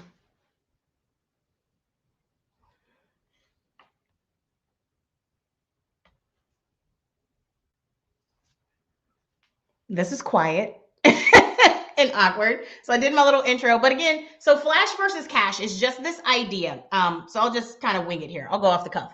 That's what I do, right? I'm on TV. So Flash versus Cash is this whole idea that as Black and brown agents and Black and brown people in general, we typically have to show up in spaces better than other people. I think that if you interview 10 people that are Black and brown, they would tell you that regardless what industry they're in, what space they're in order for them to even just be considered at the benchmark, they've got to show up better. And so I end up having a podcast. I was on a podcast a couple of weeks ago, and the podcast was about diversity. It was very interesting because this podcast is run by three white guys here in the Dallas-Fort Worth Metroplex. It's a very popular podcast, and they were really scared to kind of touch on this subject of diversity, but they brought me on because they said, you know, you're the only one that really makes us feel comfortable enough to ask these questions and talk about it. So during the talk, they asked if Black and brown people, or if agents in general, if our customer base is typically our sphere of influence, and our sphere of influence is typically going to be people that look like us and that are in our circle, then that would mean that Black and brown people, that's who you're selling to.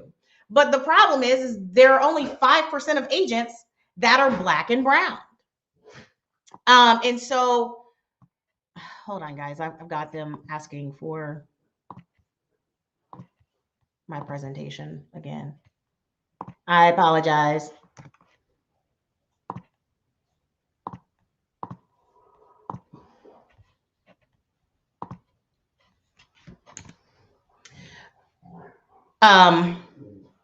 Okay, so it's coming now. So I guess we can start this over. There we go. Flash versus Cash. All right. So Flash versus Cash is, now I'm thrown off. Now y'all got me off my game. But here we go. So Flash versus Cash. So it's all about the intersectionality between branding and the attainability of housing is ultimately where this came from. So let me kind of go back to this story of being on this podcast. I'm on this podcast with these three guys. They're boisterous. They're white guys. They're kind of, you know, the bro podcast guys. And so then they ask if if we tell new agents when they get into the business that what they're supposed to do is reach out to their sphere of influence to buy homes and to sell homes and to let them know that they're in real estate, if Black and brown people are only 13% of the population, if Black and brown people are only 5 to 6% of the realtors out there, and if Black and brown folks are only about 13% of the people that are actually buying houses, how can Black and brown agents even get a lot of clients? And does that mean that ultimately we would have to appeal to people outside of our communities to get the type of business that we would ultimately want to get? And so it was a great question that they asked. And so it was this whole idea of flash versus cash, where I started to talk a little bit about how the Black agent shows up in their branding and how that branding ultimately has an effect on what's in the marketplace. So Cody, if you could go to the next slide for me. So again, who am I? I went over this kind of in the beginning, but again, I'm a coach, I'm a trainer, I'm a mentor, I'm a speaker, I'm a realtor here in the DFW area. I am a real estate investor and do a lot of fix and flip homes here in the Dallas-Fort Worth area. And I'm a television host on the A&E network for a show called Zombie House Flipping. All right, so this is perception versus reality. So this is the first thing that I want to talk to you guys about, which is our branding. It seems as though because when we show up on things like television and on social media, the consumer automatically puts us on a pedestal that we probably shouldn't be on. And I think a lot of people have a really hard time because as Black and brown folks, we typically think that we've got to show up in spaces better than everyone else. So we tend to go overboard. So what I wanted to show you with this slide is that perception versus reality are two different things. So when I just ran through my entire resume to you guys and told you that I was on television, I'm on the A&E network, we're getting 800,000 to 1 million views on every single episode, you would think that I'm probably making a whole lot of money from that. And I wanted to be very candid with you and show you that just because there's a lot of flash behind something doesn't mean that there's necessarily a lot of cash. As you see here, last year in 2023, my appearance fees for the television show that I'm on were $25,625. That's what I made, $25,000 in appearance fees. Yes, there were other things that brought money from being, in television. I did get, bonuses to my company for renovation fees and things like that. That did amount to, over 6 figures. But my actual appearance fee, if I didn't happen to be on a television show that was about flipping houses, and I was just a reality person on, a show like Selling Sunset or some of these Selling Tampa and all these other shows, guys, season 1 and season 2 of these television shows, you are lucky to make $1,500 an episode. Okay. And I think because Black and brown agents feel like we've got to show up to the marketplace and to the world in a certain way and create this certain perception, that it is ultimately affecting our responsibility on changing the disparities that's in the housing market because we're showing up in a way that is not relatable to the client. So that is where this whole talk came about when I was on the podcast that I kind of went into, which is this flash versus cash thing. If you go to the next slide, Cody. So quick little story time. And so for those of you that were in Detroit and heard me talk in Detroit, you've heard this story, but let me give it to you real quick. Back in 2011, before I got into real estate, I worked in the marketing field. I was making about $55,000, $60,000 a year. I was really good friends with my boss who made about $75,000 a year, and we're both shopping for homes. At that time, my husband and I had gone under contract for a new construction house that was $256,000. We were scraping pennies and eating ramen so that we could save up the 3.5% down that we would need to actually buy the house. My boss was also searching for a home at the same time, but her budget was $550,000. So I worked up the nerve to ultimately ask her, how in the world are you guys able to afford so much more home? We're the same age. I know how much money your husband makes and how much my husband makes. We ultimately net more money than you guys do. So how is this a thing? So she went into this story of how her husband's grandfather was in the military, and when he got out of the military, he used his GI Bill to buy this piece of property that was ultimately sold, and he gave that money to her father-in-law, so her husband's dad. He then took that money, which was around $80,000, $90,000, and he bought a condo in Florida. They urged the son when he graduated from high school to go to college in this college town where this condo was, and the son did. So they gifted him this condo while he was in college. It was a 2-bedroom condo. So he lived in one room, he rented out the other room. So he ultimately in college owned property and had an income producing property that he could use that extra money from his roommate's rent to use his extra spending money. And when he graduated from college, guess what he did? He sold that condo for $150,000 and moved across the country to Texas, where he met my boss. They then bought a $170,000 house in the Austin area. And instead of figuring out where to come up with the extra $20,000, because remember, he sold his condo for $150,000, now he's buying something for $170,000, his parents gave him a loan for the $20,000. So his mortgage payment or his rent payment each month was about $300 a month. And that's all they had been paying for the last 6 years that they'd been in that house. And now it was time to sell it. And it had obviously appreciated. The value had gone up. And when they'd sell that house, they would sell it for about $250,000. So when they sell it for the $250,000, all they'd owe the parents was a couple of $1,000s. The rest was free and clear to put down on that $550,000 house, which would ultimately leave them around the same dollar amount of home that I was going to be getting. But because they were putting down such a lofty down payment, their interest rate would be lower. They wouldn't have any PMI. Their payment's going to be lower and all of these things. And that was an aha moment for me that made me realize that we are literally living in different realities. That we have unique problems in the Black community, and it is our responsibility as Black agents to show up in spaces that our clients are. So that's online, that's with our branding in a way that ultimately speaks to them. Because if you can go to the next slide, Cody. So what you're talking about, Will, is brands that fail to effectively communicate accessibility may inadvertently create barriers, limiting the perceived attainability of the service. Guys, what we have to understand is our target market is different. The median household income of the Black household is $45,000. Next slide, Cody. That's totally different than these other folks that we've been talking about. We're just different, and that is just the reality of it. Home ownership rates among African Americans as of 2021, the home ownership rate for white Americans was approximately 74.5%, while the rate for African Americans stood at 44%. Wealth disparities, the median net worth of white households is around $188,000, and for Blacks it's $24,000. Mortgages, we face higher mortgage denial rates than others. Our home values, the median home values for white folks is around $240,000 versus $127,000. Our down payment amounts only come in around 7% versus theirs at 12%. I say all of that to say that I would like for you to ultimately have some awareness around how you're showing up online. Because the clients that you're talking to, this is them. There are wealth disparities. There are disparities in how often they're going to get approved for a mortgage. There are disparities in their family history and how much money they're able to come to the table with because of the leverage that their family isn't necessarily able to provide. And here you are showing up online because you've got a mental block and you've got trauma that's happened your entire life that's told you you've got to show up better than everyone else. And you're showing up in front of a Bentley or in front of a Lamborghini that you rented off of Turo. And here it is, your client has a median household income of $48,000 and you're wondering why you can't get any sales.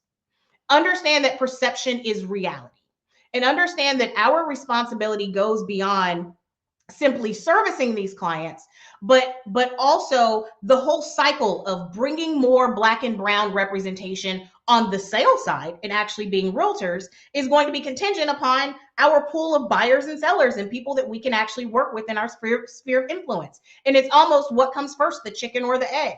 So we as realtors can't expect to get more representation on our side of the buck if we're showing up in a way that is not really going to attract more of the consumers, because we are inadvertently making them feel like our services are not attainable with the fur coats and the fancy cars. And this is how we're showing up online instead of being more relatable. Next slide, Cody.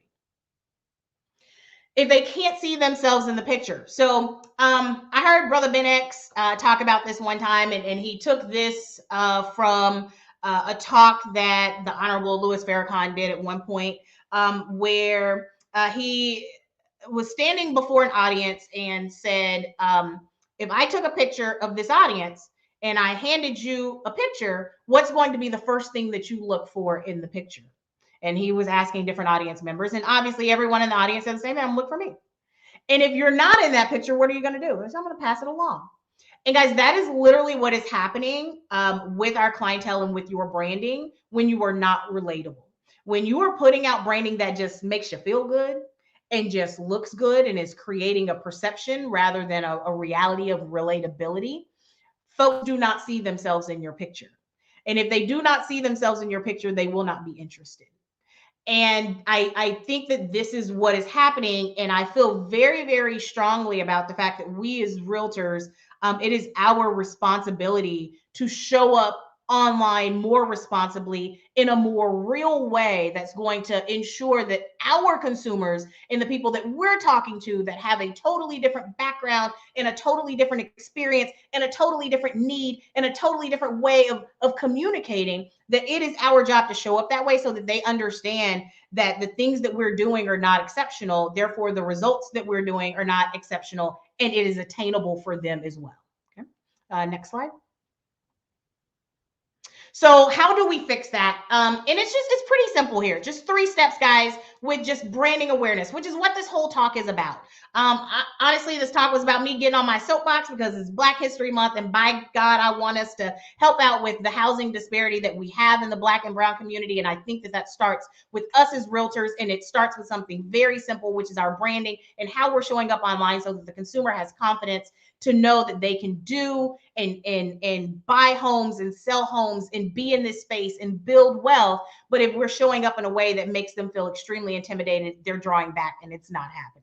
And so step 1 on kind of tweaking your brand a little bit is some effective storytelling. Guys, tell some real stories.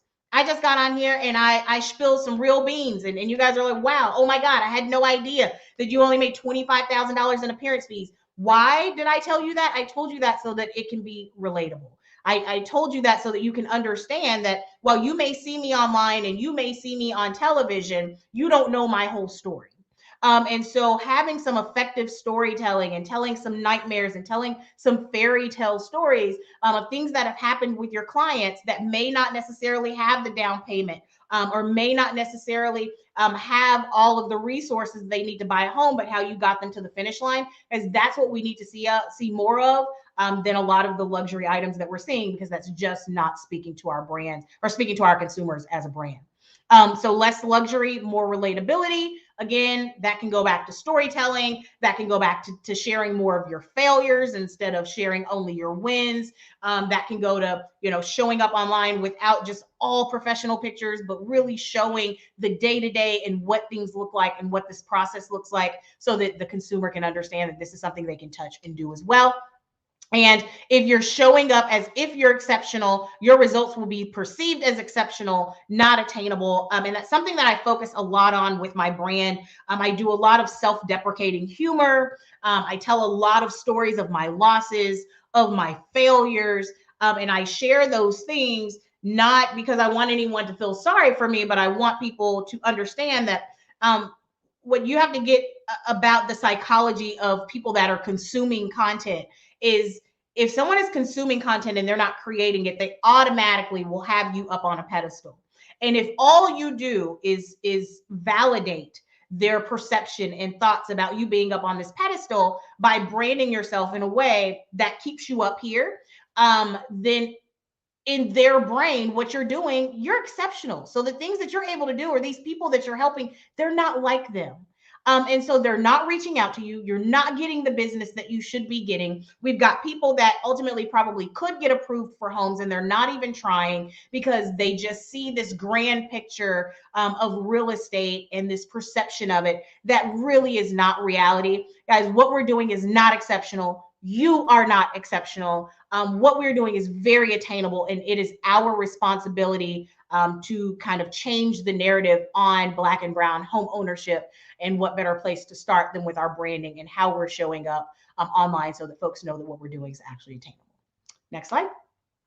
So that's my soapbox and that's my spiel. Hopefully it can bring a little bit more awareness to you as you're stressing out about the next location or that next cool place that you want to do your photo shoot or your video shoot. Maybe you'll be a little bit more mindful and say, you know what? instead of doing it there, why don't I just do it here? This is more relatable. This is something that is actually happening day to day, and rather than focusing on a perception around what this video is going to create, I can focus more on being more relatable to my audience and see what that can actually bring in. So there's my information. If you guys have any questions, would love to chit chat a little bit more with you about branding and how you're showing up in front of the camera with your business. Wonderful. Thank you so much, Chauncey. That was very relatable. And yes, guys, one word: authenticity. Authenticity. I'm a true believer that what you put out is what you'll get back. So when you're searching for your tribe, put that out. Put out authenticity so that you can receive that back in your business and in your life. All right. So next up, we have our final speaker of the day that really needs no introduction. Chasten J. Miles is an entrepreneur, a business coach, social media expert, and a great business mind. He is going to educate us on how we should be using business credit to level up our business. All right, without further ado, welcome, Chasten. Hello. Hello, hello. What's up, everybody? I didn't know that I was last but not least, but it's all good. So I don't have any slides just because this is a very I just want to have a very comfortable, authentic conversation with everyone about business credit. And this is not going to be like my normal talks or maybe talks that you've seen me on. Instead, I just want to make sure that everything that I provide you with today, you can go tomorrow and take action on it and make some big things happen. Give me 1 second. I feel like my camera is a little blurry looking. Give me 1 second, y'all. I want it to be clear for you.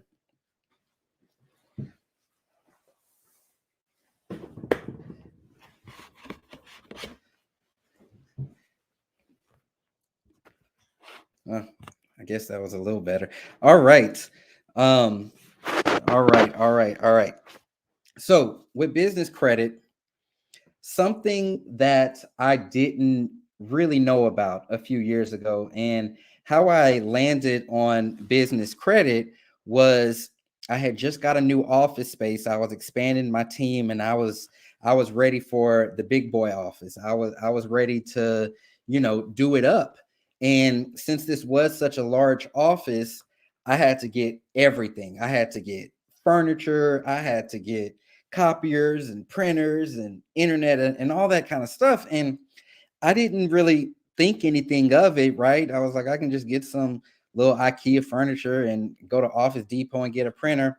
But I was trying to go for a different presentation, and like Chauncey even talked about, like, I felt like I was in the big leagues, and I wanted to have my office presented that way. So I needed big boy toys. I needed like serious furniture. I needed serious printers. I needed super fast, secure internet. And every time I would reach out to a company, they started asking me for a DUNS number. And I said, DUNS number, I didn't know what that was. I had my EIN, but I didn't know what a DUNS number is. And so whenever I don't know something, I start going down a rabbit hole. So I'm searching DUNS number. I'm finding out that that's linked to business credit. And I'm finding out all this stuff about business credit. And then I sort of go on this journey. And this journey really started with me trying to get a copier and fiber optic internet. Everything changed differently in this commercial world where I wasn't just calling up AT&T saying, send me a quick setup kit. No, I was having to actually work with companies to come in and wire a whole space and this and that. And not only was it expensive, but it was different paperwork. It was different credentials. It was different legal company information that I didn't know. They had different sets of rates and pricing based on how you paid other vendors. This set me on a journey of figuring this whole business credit thing out. And not only did I figure out how to get this copier, but I also figured out how to leverage business credit to build the business. And that's what I want to talk to you all about today. It's really how to leverage other people's money to build your business. Now, show of hands in the room. How many of you have business credit profiles? How many of you actually have business credit profiles? Drop in the chat if you currently have a business credit profile. And I actually want to know how many of you have never heard of business credit profiles. Many of you may not know this, but there are business credit reporting agencies that are totally separate from your personal credit reports. With that being the case, you as a real estate agent and a real estate professional, you are able to leverage your business, your real estate business, in order to take out loans, to get credit cards, to get office spaces, to get vehicles. Yes, I have a Range Rover. I have a Mercedes. They're both business vehicles. You are able to leverage these and not even have to touch your personal credit. I didn't have the best personal credit back then. And so when I found this out, I was like, oh man, the personal credit's already jacked up. So let me build this business credit so people won't even need to ask questions about anything. And those are the steps that I am going to give you all today. Does that sound good? All right. One thing about business credit, and this is kind of step one. One thing about business credit is it is reserved for those with businesses. Okay. And that's a key word, businesses. You have to have a business. Although you may call yourself Founders Real Estate or Chauncey Sells Homes or whatever your team name is and that you put on social media, although you may call yourself all of that, does it look like a business on paper? Okay, super important question to ask. Write this question down. Does it look like a business on paper? Therefore, any real business that I want to know about, what is the first thing that I do? I go and Google that business. What is this business's address? What is this business's phone numbers? So if I went and Googled your business name right now, what's going to come up? Is just all your information going to come up on the EXP website? Or does Google have you in their directory? Does Yelp have you in their directory? Does Yahoo have you in their business directory? Yellow Pages, all of those. Because guess what? Most businesses are listed. Okay. So you have to have an actual business. What does that start with? That starts with first registering your business in your state, meaning you need an LLC. Okay. And I must say this disclaimer.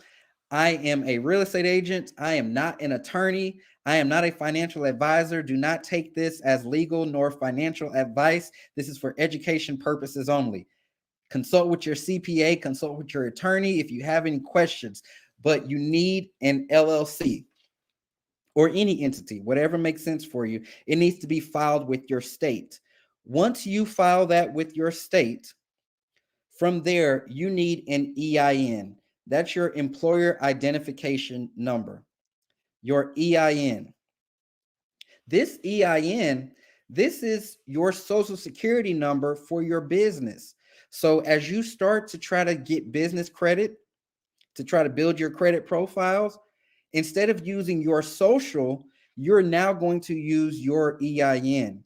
Your business is now looked at like it's a person. It has its own identity. So with its own identity, it has its own social security number, thus known as that EIN. You absolutely need to do these two things first.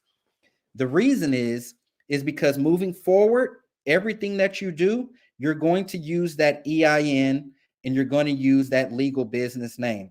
At that point, you are just a representative of the company. You are a member of that business. You're the CEO. You have a job in that business. But moving forward, you're going to use that on all of your applications.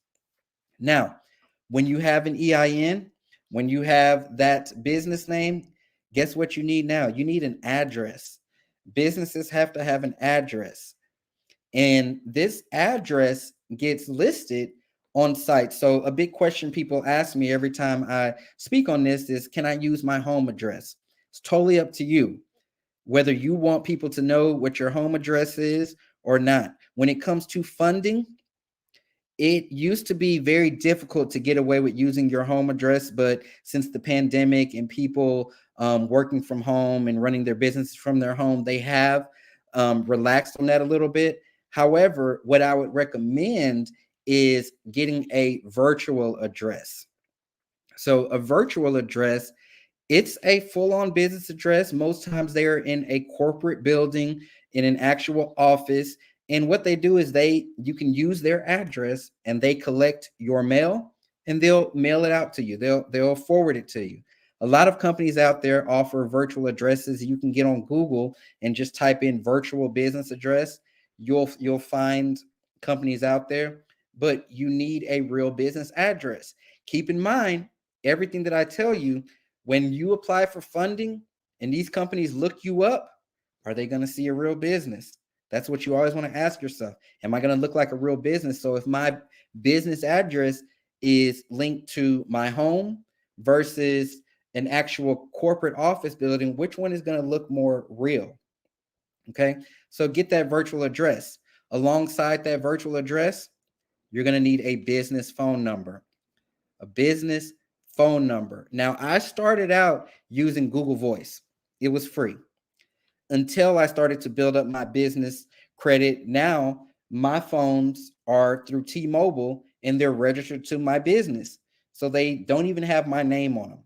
They're not traceable back to me because they're in the business name. But we'll get to that here shortly. You're going to need a business phone number, a phone number that you're going to use for your business.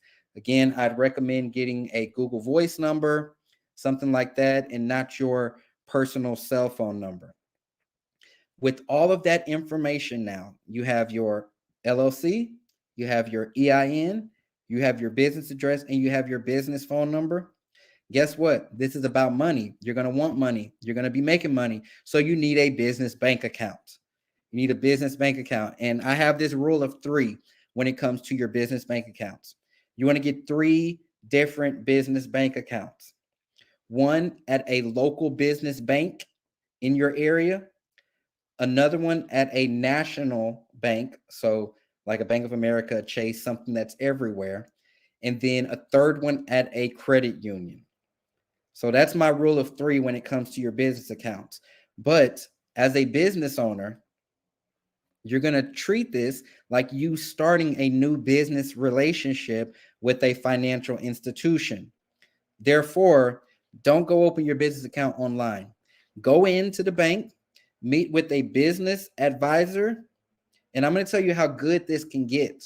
When you're working on the business side and they know that you're running a true business, I can simply send an email to tell my business banker to send out a wire or to open up a new account for me.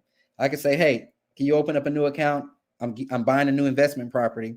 She'll open it up, send me back the documents to DocuSign. It's done. It's open. I don't even have to step into a branch. Why? Because we have a relationship. When I need money for a project, it's as simple as a phone call. What do you need? Okay, how big is the project? Why? Because we have that relationship.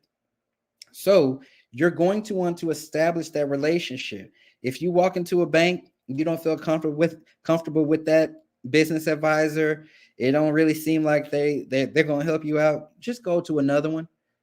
Chauncey just talked about how we got to work a little bit harder, right? We got to work a little bit harder. Go to another one, but present yourself like a business owner. You're about serious money.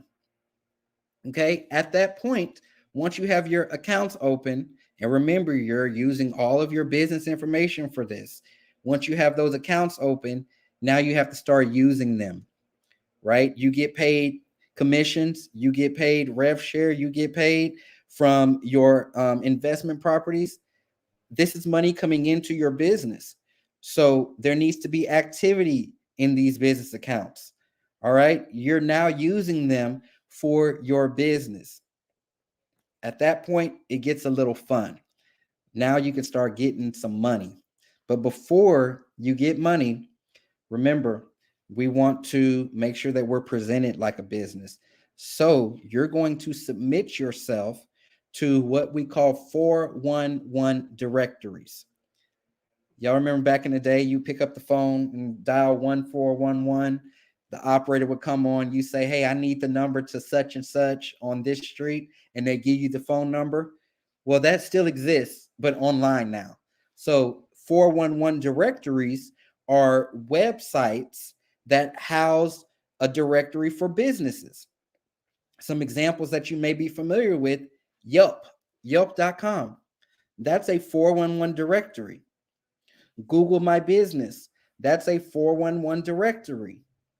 All right. They're websites that you can go on and search any business, and it'll pull up all the listings of the businesses. So now that you have a legal business with a business address, phone number, bank account, EIN, you want to submit yourself to these business directories. So you'd go on websites like Yelp, MSN, Google My Business, Yahoo Business. You'd go on these websites and submit your business. And it's super simple. You just fill out the form and boom, within a couple of days, your business now appears on these sites. So you're going to submit your business. You do not want to apply for anything if it is not looking like you have a real business. Nobody knows that you have the Chase and J Miles real estate team if all it's doing is showing up in your EXP directory. Okay, so submit yourself to these 411 directories.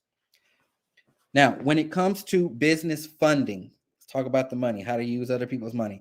I already told you how you can get all this money, get equipment, get vehicles. I already told you how you can do it in your business name.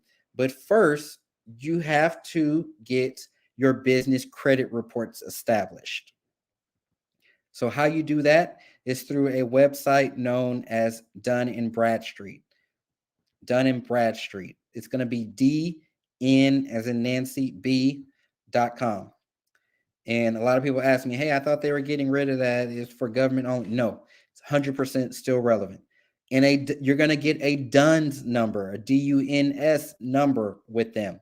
This DUNS number is free. I repeat, it is free. They will try to sell you on expedited, on packages, on this and that. It is free. Get this DUNS number, and this is what's going to establish your credit profile.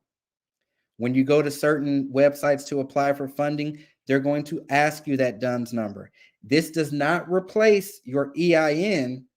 This is just another number to use alongside that. On the business side, we have Dun & Bradstreet. That is a reporting agency for businesses. There is Experian Business. Okay. And then there is Equifax for your business. Okay. All three of these report business trade lines, business accounts. You're going to have scores with these businesses. With these credit bureaus on the business side. When you apply for things, they're not going to check your personal. They're going to check the business, and you want something to pop up. So go get your DUNS number. Once you have that DUNS number, it's time to start applying for trade lines and credit. I'm going to tell you something about how the business trade lines work. And let me know if I'm still good on time. I don't want to go over, but I hope this is valuable to y'all. I wanted to make sure I was giving you actionable steps. Okay. One thing about business trade lines is that they are broken up into tiers. Okay. Meaning there's the bottom tiers. So tier 1, then there's tier 2, then there's tier 3 and tier 4. The way that we could think about this is, hey, if you've never had any credit, if you've never had a car, if you've never had a credit card report to your credit, you're not just going to, no matter how good your credit score is, you're not just going to roll into a bank and say, I want $500,000. They're going to pull up your credit profile and say, but you've never even managed $20. We can't find a record of you even having $1,000, like nobody else has given you this kind of money. We don't want to be the first ones to give you $500,000 because on paper, we can't see anything else. No matter if you say, oh, I'm good for it. Oh, my business is going to bring in all this money. It's like, yeah, you say that, but does anybody else say that? And that's what they're going to be doing to your credit profiles. So you're going to have to start out on tier 1. Once you get a few lines reporting on tier 1, then you'll move to tier 2. Once that starts reporting, now you move to tier 3 and tier 4.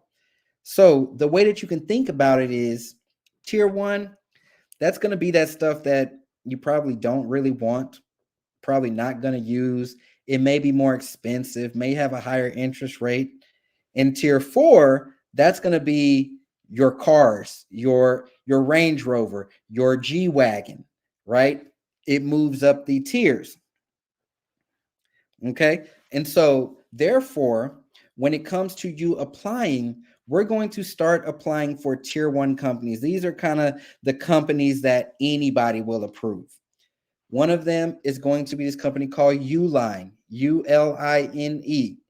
They sell boxes, some office supplies, but you're going to register for a business account with them. It is just going to be off of your business information.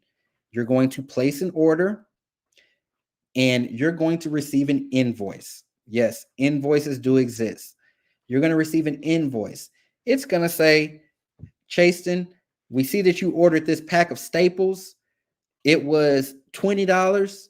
So in 30 days, we need our $20 back. And you could pay by check or your bank account. All right. So now I have an obligation to them to pay for my staples in 30 days. They extended that little bit of credit to me. Now I got to pay it. All right. The cool thing about business credit is it is based off of how you pay. It's based off of how you pay. Meaning, if you get that invoice and you pay before the 30 days, boom, you get points for that. If you pay right at 30 days, boom, you get points for that. If you pay a day later, they're not going to, just charge you a fee and call it a day. No, you get points taken away for that, right? It's easier to recover, but still, it's like, man, he pays 1 day late or he pays 3 days late. He pays us, but he pays late. But they're evaluating that.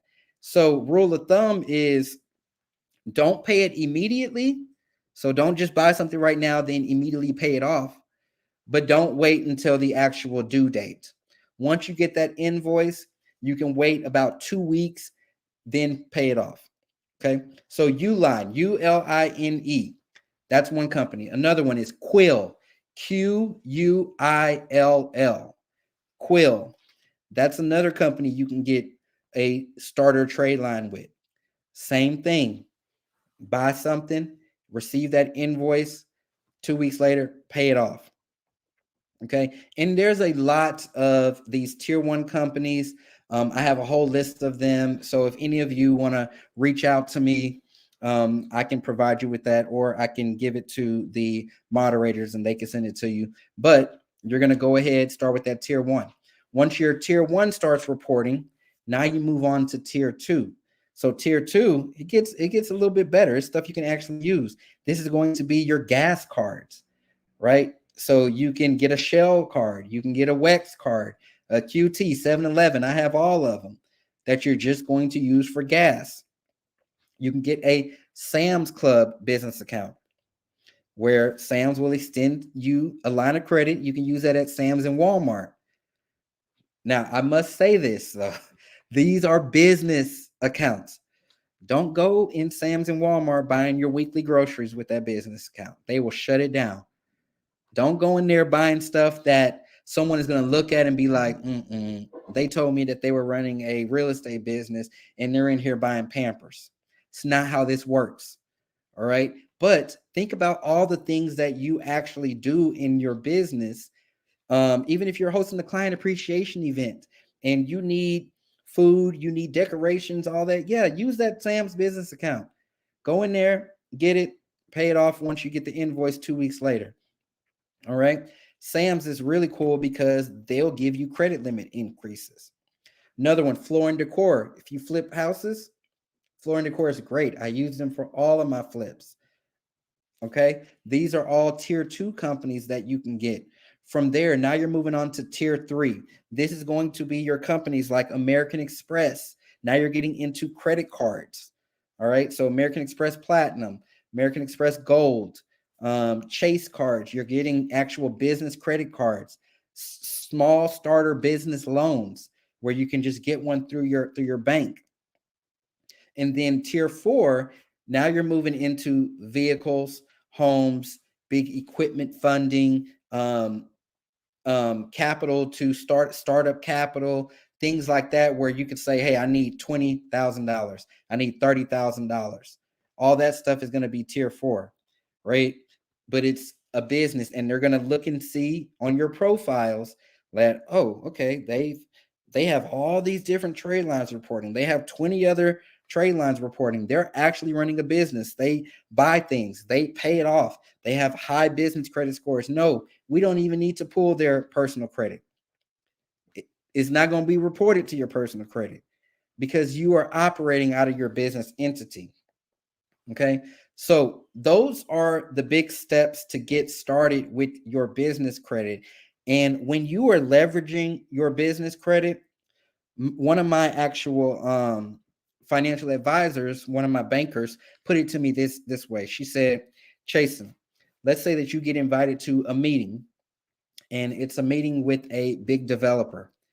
And this big developer is about to build this huge condo project, and they're considering hiring you as the listing agent. You're not going to make any money off of this project for a couple of years, but you're going to need to market it. You're going to need to promote it. You're going to need to get buyers, and it's going to be a pretty penny to make that happen. She asked me, do you think you can make that happen? I said, yeah, I mean, I got, commissions coming in, I'll use it off of this. She said, okay, will you be able to make it happen for 2 years, for 3 years? How long? And I'm sitting there thinking 6 months, maybe 5 months. And then she said, and then you have another guy that they're interviewing, and he has access to capital. He has $100,000 line of credit. He has all these business credit cards. He doesn't even have to touch his own money. Can you compete against him? And I said, no, I can't compete against him.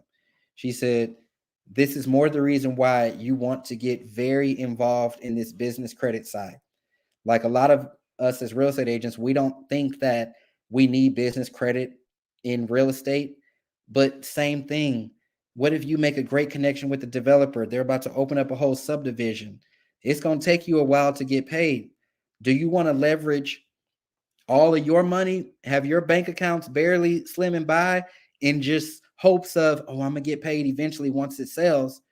Or do you want to have all that cash in your pocket and you're leveraging other people's money?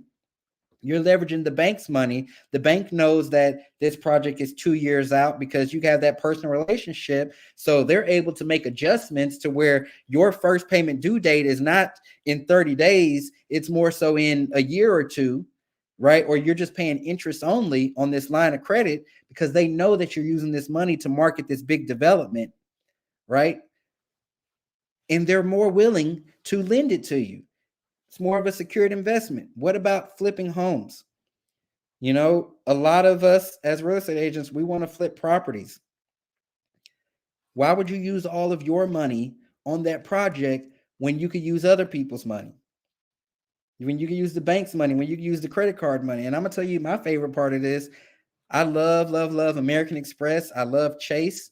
Why? Because you get points with that stuff. So if I'm doing a flip and I put $100,000 into that property and I'm just using my American Express card, using my Chase card, boom, guess what? All of that money that I'm spending earns me points. What am I using all those points on? Boom, EXPCon shareholders. Oh, that flight kind of expensive. I want to stay at a nice hotel. It's all free. It's all free just through my normal spending because I have points, rental cars, everything. So there's a whole method to my madness, and I'm extremely passionate about this, but I'm here to let you all know that it doesn't have to be as hard as it is. We don't have to hide the money under the mattress. We don't have to wait till our next check. We just got to get disciplined and operate like a real business. And real businesses receive funding. They're receiving it left and right. It's not exclusive to just certain people, but it is exclusive to businesses. Businesses on papers, businesses online.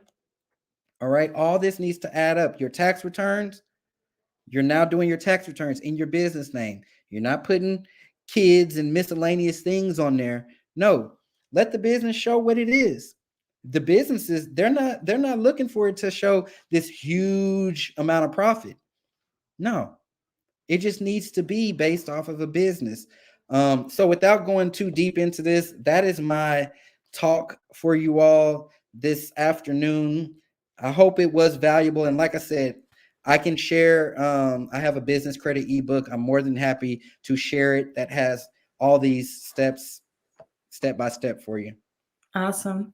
Thank you so much, Jason. That was valuable information.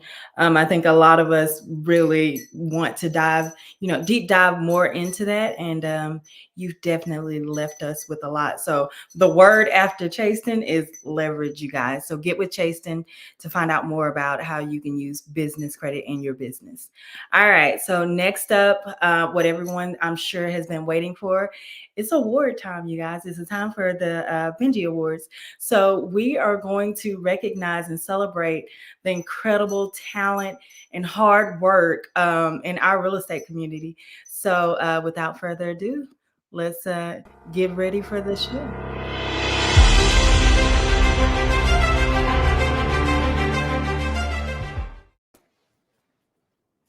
Hey. Welcome back. All right. So that was a whole lot, right? We've been on since 1 o'clock my time and 2.5 hours in, and it's finally time for the most fun, right? Okay. Yeah. So Melanie Thomas here, back with Fee Gentry. Hey, I'm y'all. spelled right now. Everything is good. Yep. Right.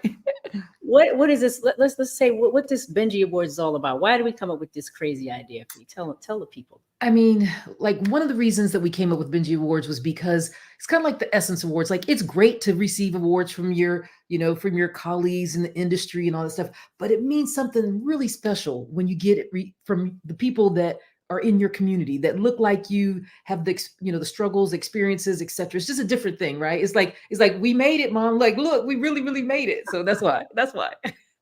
All right, perfect. Yeah, I totally agree. So today is our second annual BENJI Awards. We started this last year with the inaugural version where we just want to honor certain categories of achievers in the Black EXP network. So we have a Rookie of the Year award. We have a Staff Member of the Year award, an Ally of the Year, because what do we always say, Fee? It's about culture, not color. So we're all Black. We have lots of a diverse rainbow of people in our network, and we honor those that are down for the cause, even if they're, not quote unquote Black, right? And then we have our Community Contributor of the Year. Did Fee get shot? What happened there? Okay. You scared me. All right. We have the Community Contributor of the Year award, live television, guys. And then we have the Icon of the Year, our most prestigious award. Those of you who are not with EXP, an Icon agent is the top of the top, the elite group of agents at EXP with the top production numbers. And we have a great group of nominees that are nominated in that category today. So we're going to get it kicked off right now with our first award, which is our Staff Member of the Year. So this award, behind every successful operation is a dedicated and hardworking support team, guys. We don't run this event. We don't get paid our commission checks. Workplace, everything that we do in EXP has an engine behind it, and that is our staff. And so we always want to be mindful of giving honor to the staff, the people behind the scenes. We're all up front, but nothing works without them. They're the backbone of our company.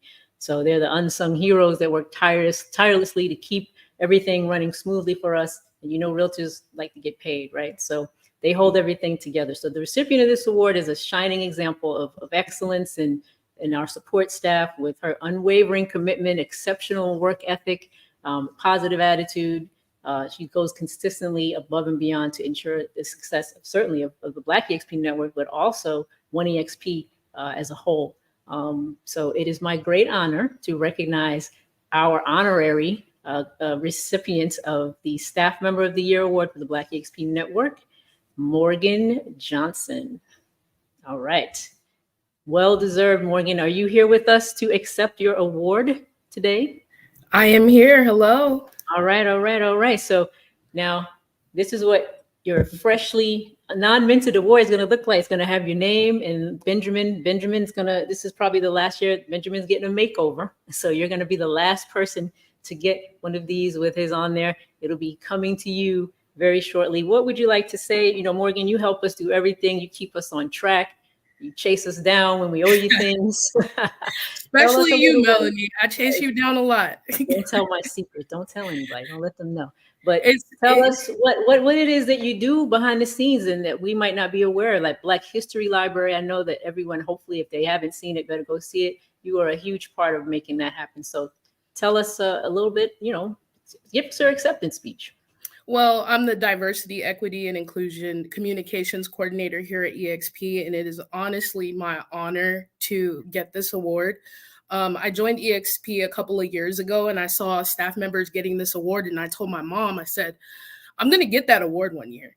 And I always hit the goals that I try to reach, and I'm here now, and I'm proud. I thank God. If it weren't for my mother, my grandmother, if it weren't for the strong Black women who carry me up every day, I wouldn't be here. So I'm certainly thankful. And then also to my manager, Cody Gilkison, he's been amazing.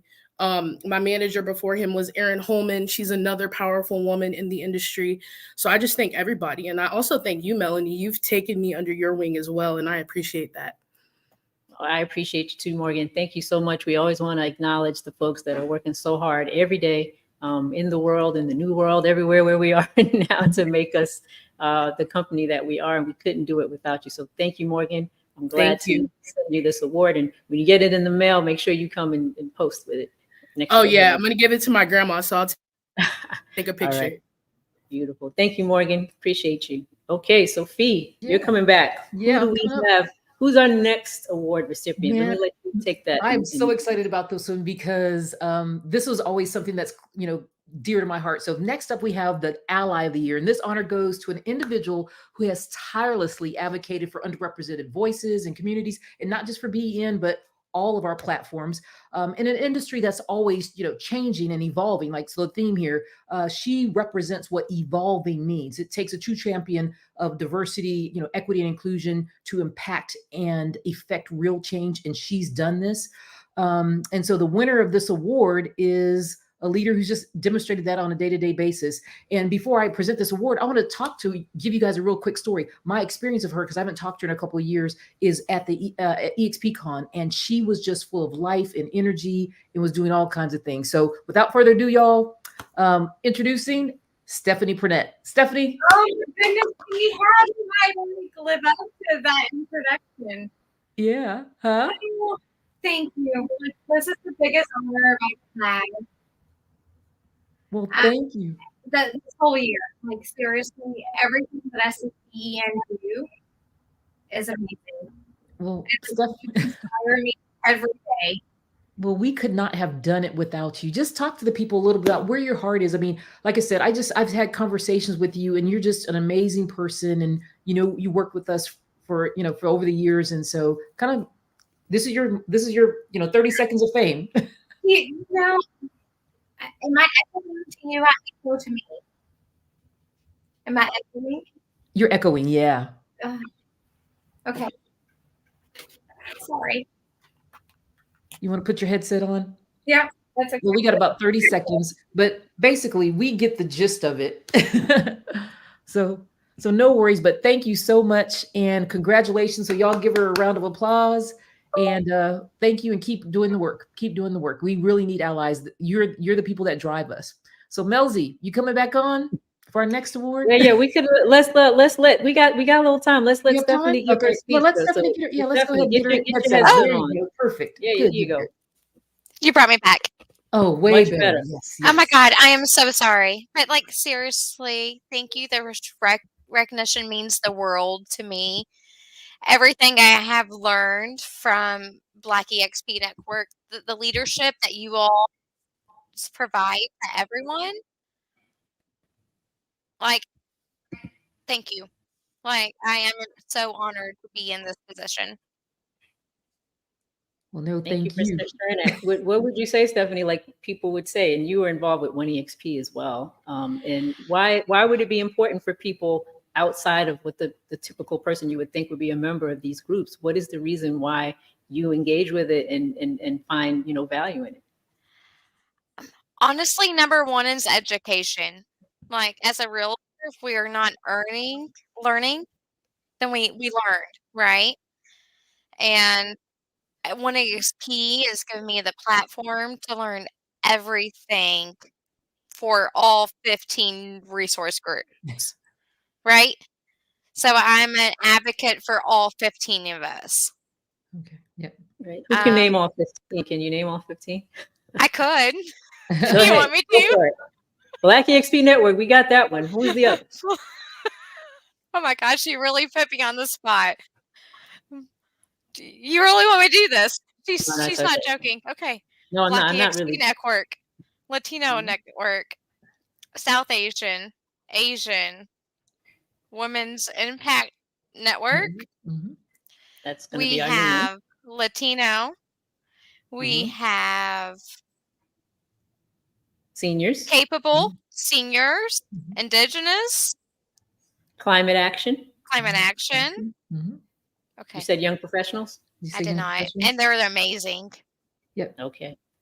I think that's Healthy everybody. Mind. Healthy Mind Collective. Yeah, Yes, Healthy yes. Mind Collective. Yep. Wow. I think that's good enough. You passed, Stephanie. Yeah, You yep. can- And the thing about it is, right, is that everybody can be a member of all of these groups, right? So Absolutely, that's what I think. right? So as an ally, that's what I wanted you to really emphasize, like to stay informed about like more of these events and all that. That this is for everybody. We say this is, this is about culture, not color. So you're a shining example of that. So thank you so much. No, thank you both for being supporters and leaders and everything that you have done for EXP and for me. Cool. Okay. I want your selfie with the award too. Okay. All right. Thank you, Stephanie, for that. So that's our ally of the year, everybody. So this is going by fast. well, yeah. We got to get through this. So next we have a really exciting one. So this one, guys, this was not an honorary award that we granted. Like the ally of the year and the staff person of the year, our leadership team, we select those people based on the things that they do for us that we want to honor. However, this next award is one that was put up for a vote because we wanted the people to decide. So the next award that we're going to honor is for the Rookie of the Year. So what is a Rookie of the Year? In a world where experience often reigns supreme, the winner of this award has proves that passion and determination are true keys to their success. Despite being new to the game, they've already made a significant impact in their field, earning the respect and admiration of their peers along the way. So with their boundless energy and fearless ambition, they remind us all that every journey begins with a single step. So let's raise our virtual glasses to this Rookie of the Year who's about to be honored. So let's see who is that person that might fit that description. Let's see who the nominees for Rookie of the Year are. Okay, we have Ivory Martin, Stephanie Jimenez, Lori Ann Pierre,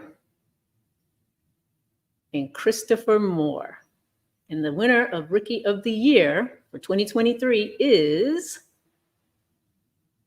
Ivory Martin from the Breadwinners. Is that the team that you're on, Ivory? Ivory, are you in the house with us backstage to accept your award? There he is, everybody. Yes. Congratulations, Ivory.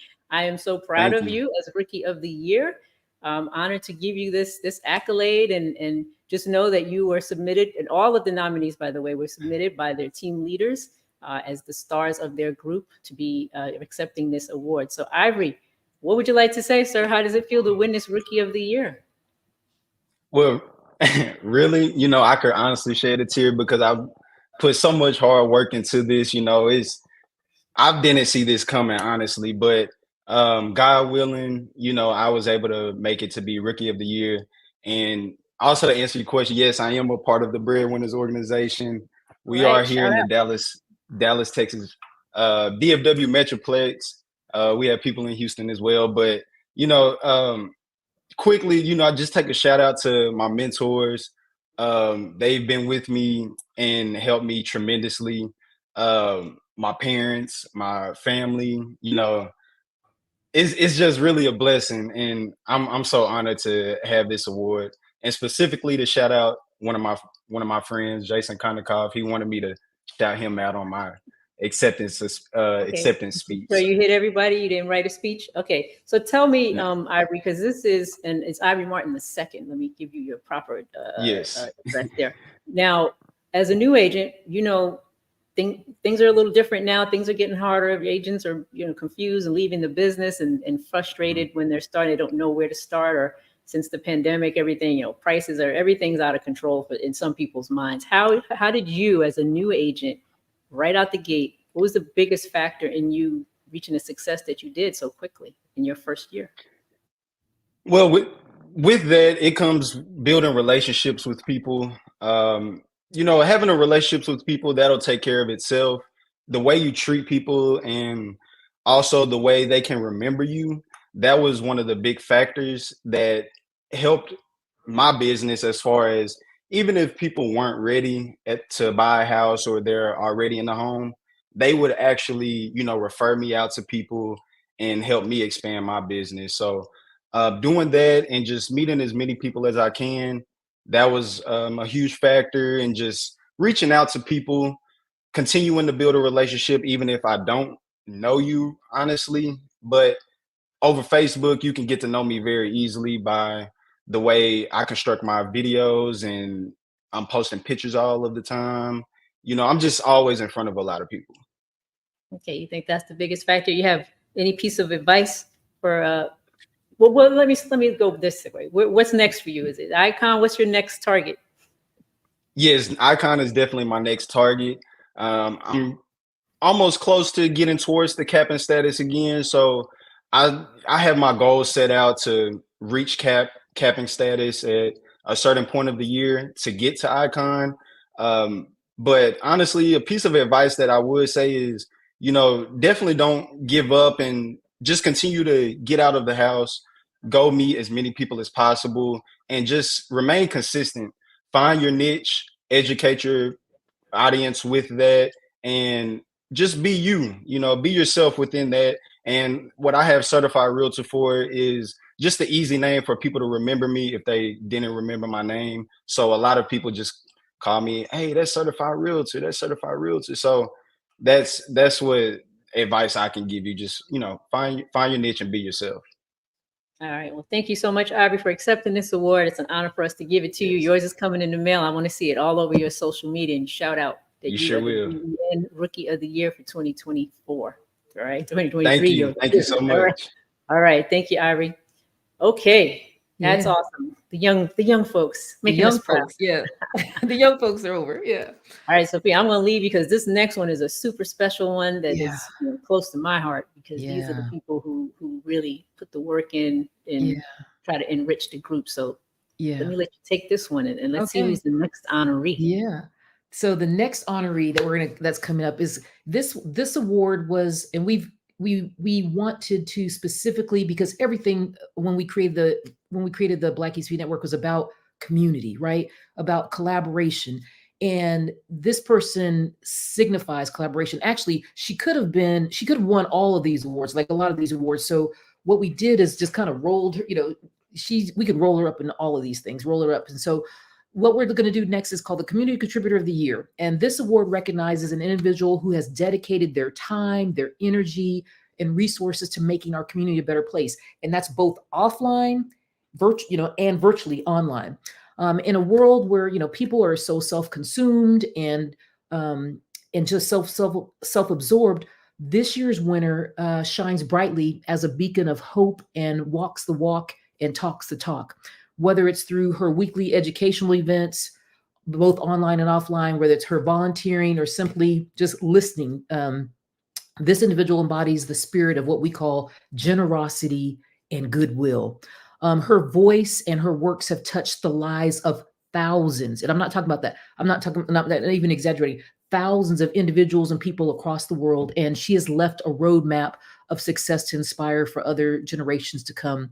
And so, without further ado, ladies and gentlemen and colleagues, y'all, we got to give it up for my sister from another mother, Contributor of the Year, Claudienne Hibbert Smith.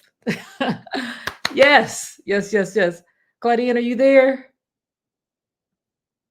Are you there? We can't hear you. Can you hear me now? I can hear you now. Hey, love.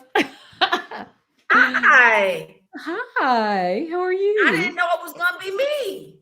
You didn't know it was gonna be. Well, when you started saying she could win all the awards, I was like, okay, well, that's not my turn. You could. I mean, absolutely. You know, you could. You have done a lot of different things. You could, all these categories. You could be a little bit everything. Even the ally. Even the ally. I mean, you've just been. You know, anytime I call you or we need you for something, you show up and you show out every single time. Oh, thank you. So I just, appreciate so, that. So tell the people a little bit about who you are and what you do, because you got an amazing story. We've got about a couple minutes, so just the floor is yours, folks, lady. I'm Claudienne Hibbert Smith, 23-year real estate veteran, wanting to just help as many people as I can. You know, I remember when I got started, and even now, but not as much. But when I got started, there were very limited resources. And maybe there weren't limited resources, but people didn't want to share the resources. It was a big secret to get into the REO market. Yet my company at the time was able to just appoint me into the REO space. See, when you show up, what I've learned is when you show up and you serve, you will not be forgotten. And so I was able to get into that space based on production and my community service. And I don't mean just in the physical community. I mean in the community of the office, always being available to share, to care for the people. And I just want people to grow. You know, I have this thing where, there's so much business. I don't function in a space where there's lack thereof. So I'm just really excited about that. I know. Well, so tell us one of the things that you're up to now that I think really signifies your contribution, and that's your school. That's your legacy, right? Because after you contribute, talk to us about that for one quick second. Well, I want to show you something. Okay. See, I love live TV, right? Y'all, we make get a my treat. background clean, so I moved it. But I think this is what you're talking about. Yep. I'm actually in the physical space right now. Wow. Guys, this is my husband and I's 25,000 square foot building. 11 banks told us no, not because we didn't have the right credentials, because of the height of the blight in the market in the commercial space.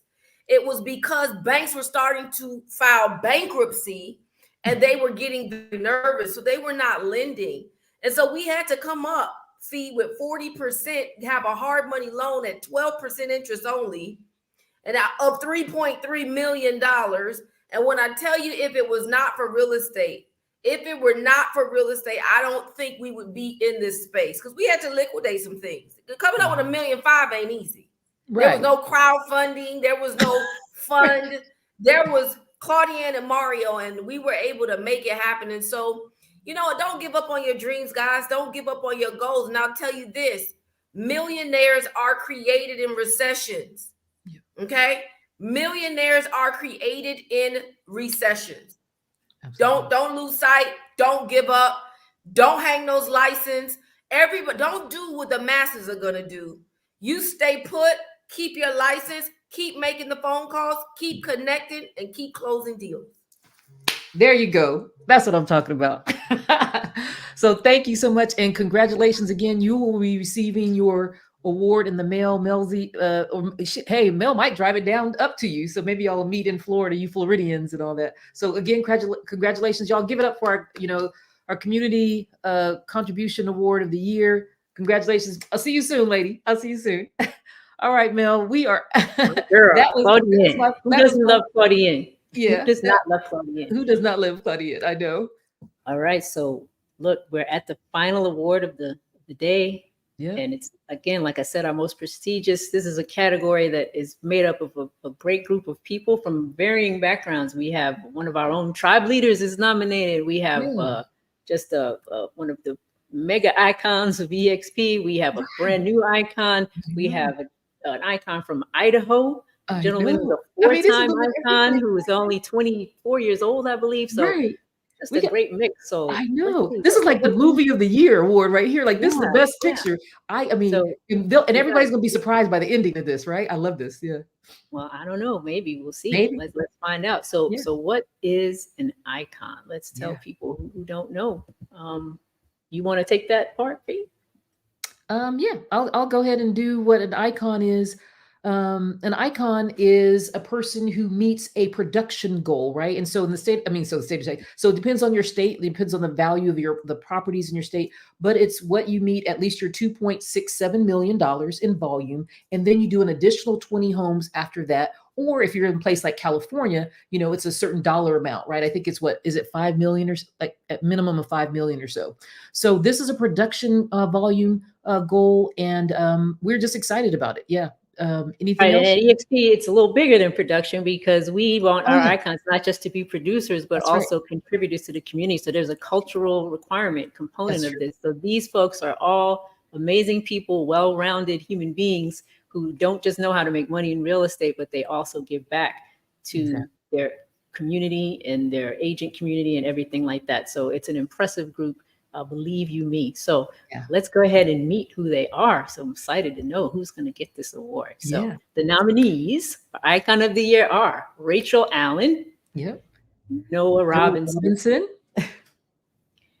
Merrick Davis out of Idaho, and last but not least, Kendall Bonner. Nope, she's not last. We got Jemima Chucks. Don't sleep on Jemima. Jemima. Yes, don't forget. So who is the winner of BEN Icon of the Year? Kendall Bonner. Yay! All right. Florida. Kendall! Wow. All right. Welcome, Kendall. Congratulations. We are so honored to give this award to you.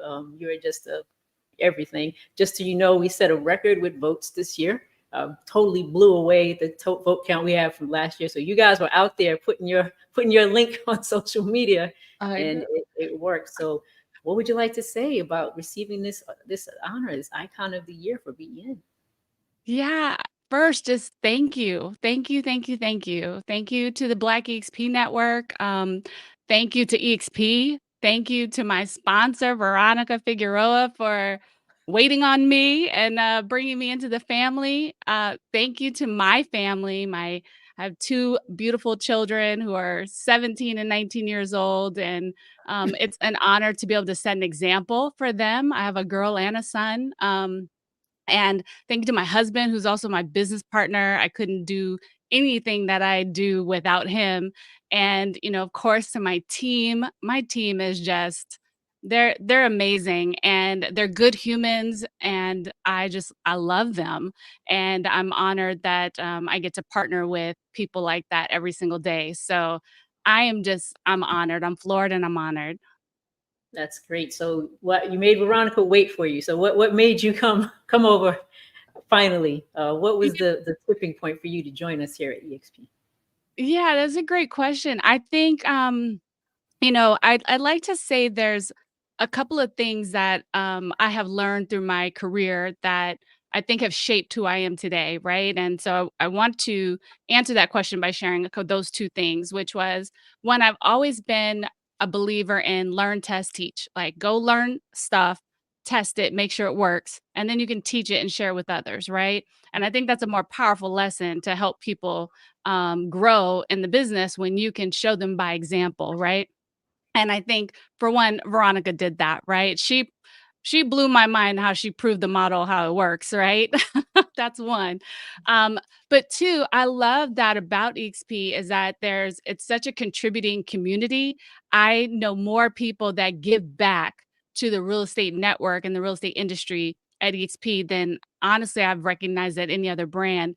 And I'm grateful for that because I want to be around other contributors. I tell people who ask me about EXP and how it works, I said, listen, one of the things that EXP has done that's super smart is that they reward the behavior that they want to see us continue to do. Yep. And one of those things is production. The Icon Award it rewards production. It rewards the activity that allows us to be the number one independent real estate brokerage for transactions, right? Because we reward production, we reward growth. And, those are things that you don't see everywhere at every institution and every company. And I think it makes us unique. I think it gives us a competitive edge. And it definitely is part of, the thing that allows us to have an exit strategy in the business as well, retirement plan. I mean, there's so many pieces to what we get to do here that just makes it so unique and so powerful. And honestly, it empowers us as agents. I've never felt more empowered as an agent as I do at EXP. And, becoming an icon was such a big deal. This is my first year at EXP. So to be able to achieve that and be recognized has been such an amazing honor. And I'm very grateful to Glenn and Michael and Leo and Carolyn and all of our friends in leadership at EXP for providing an environment that supports that for sure. Awesome. That's amazing. Do you have any final words for Kendall? Well, I mean, like I said, we were really excited. We heard, that when you were coming over and you just exemplified, and you're not the only, and we have to understand, we're not the exception. We're just, we're, like I said, everybody has the opportunity here to do it. It's a level playing field and it's a level platform. And so we're really excited for you. Can't wait to see what you do next. Thank you. And thank you again for just showing up and being an example to show people that it's possible with little brown girls who look like us, right? Yes, I know. That was what my mother was my mentor. And if she were alive today, I know she would be so proud. And if I could leave you guys with one quote, because I think this is also just an exemplar of what I've experienced here today, listening to this Evolve webinar this afternoon.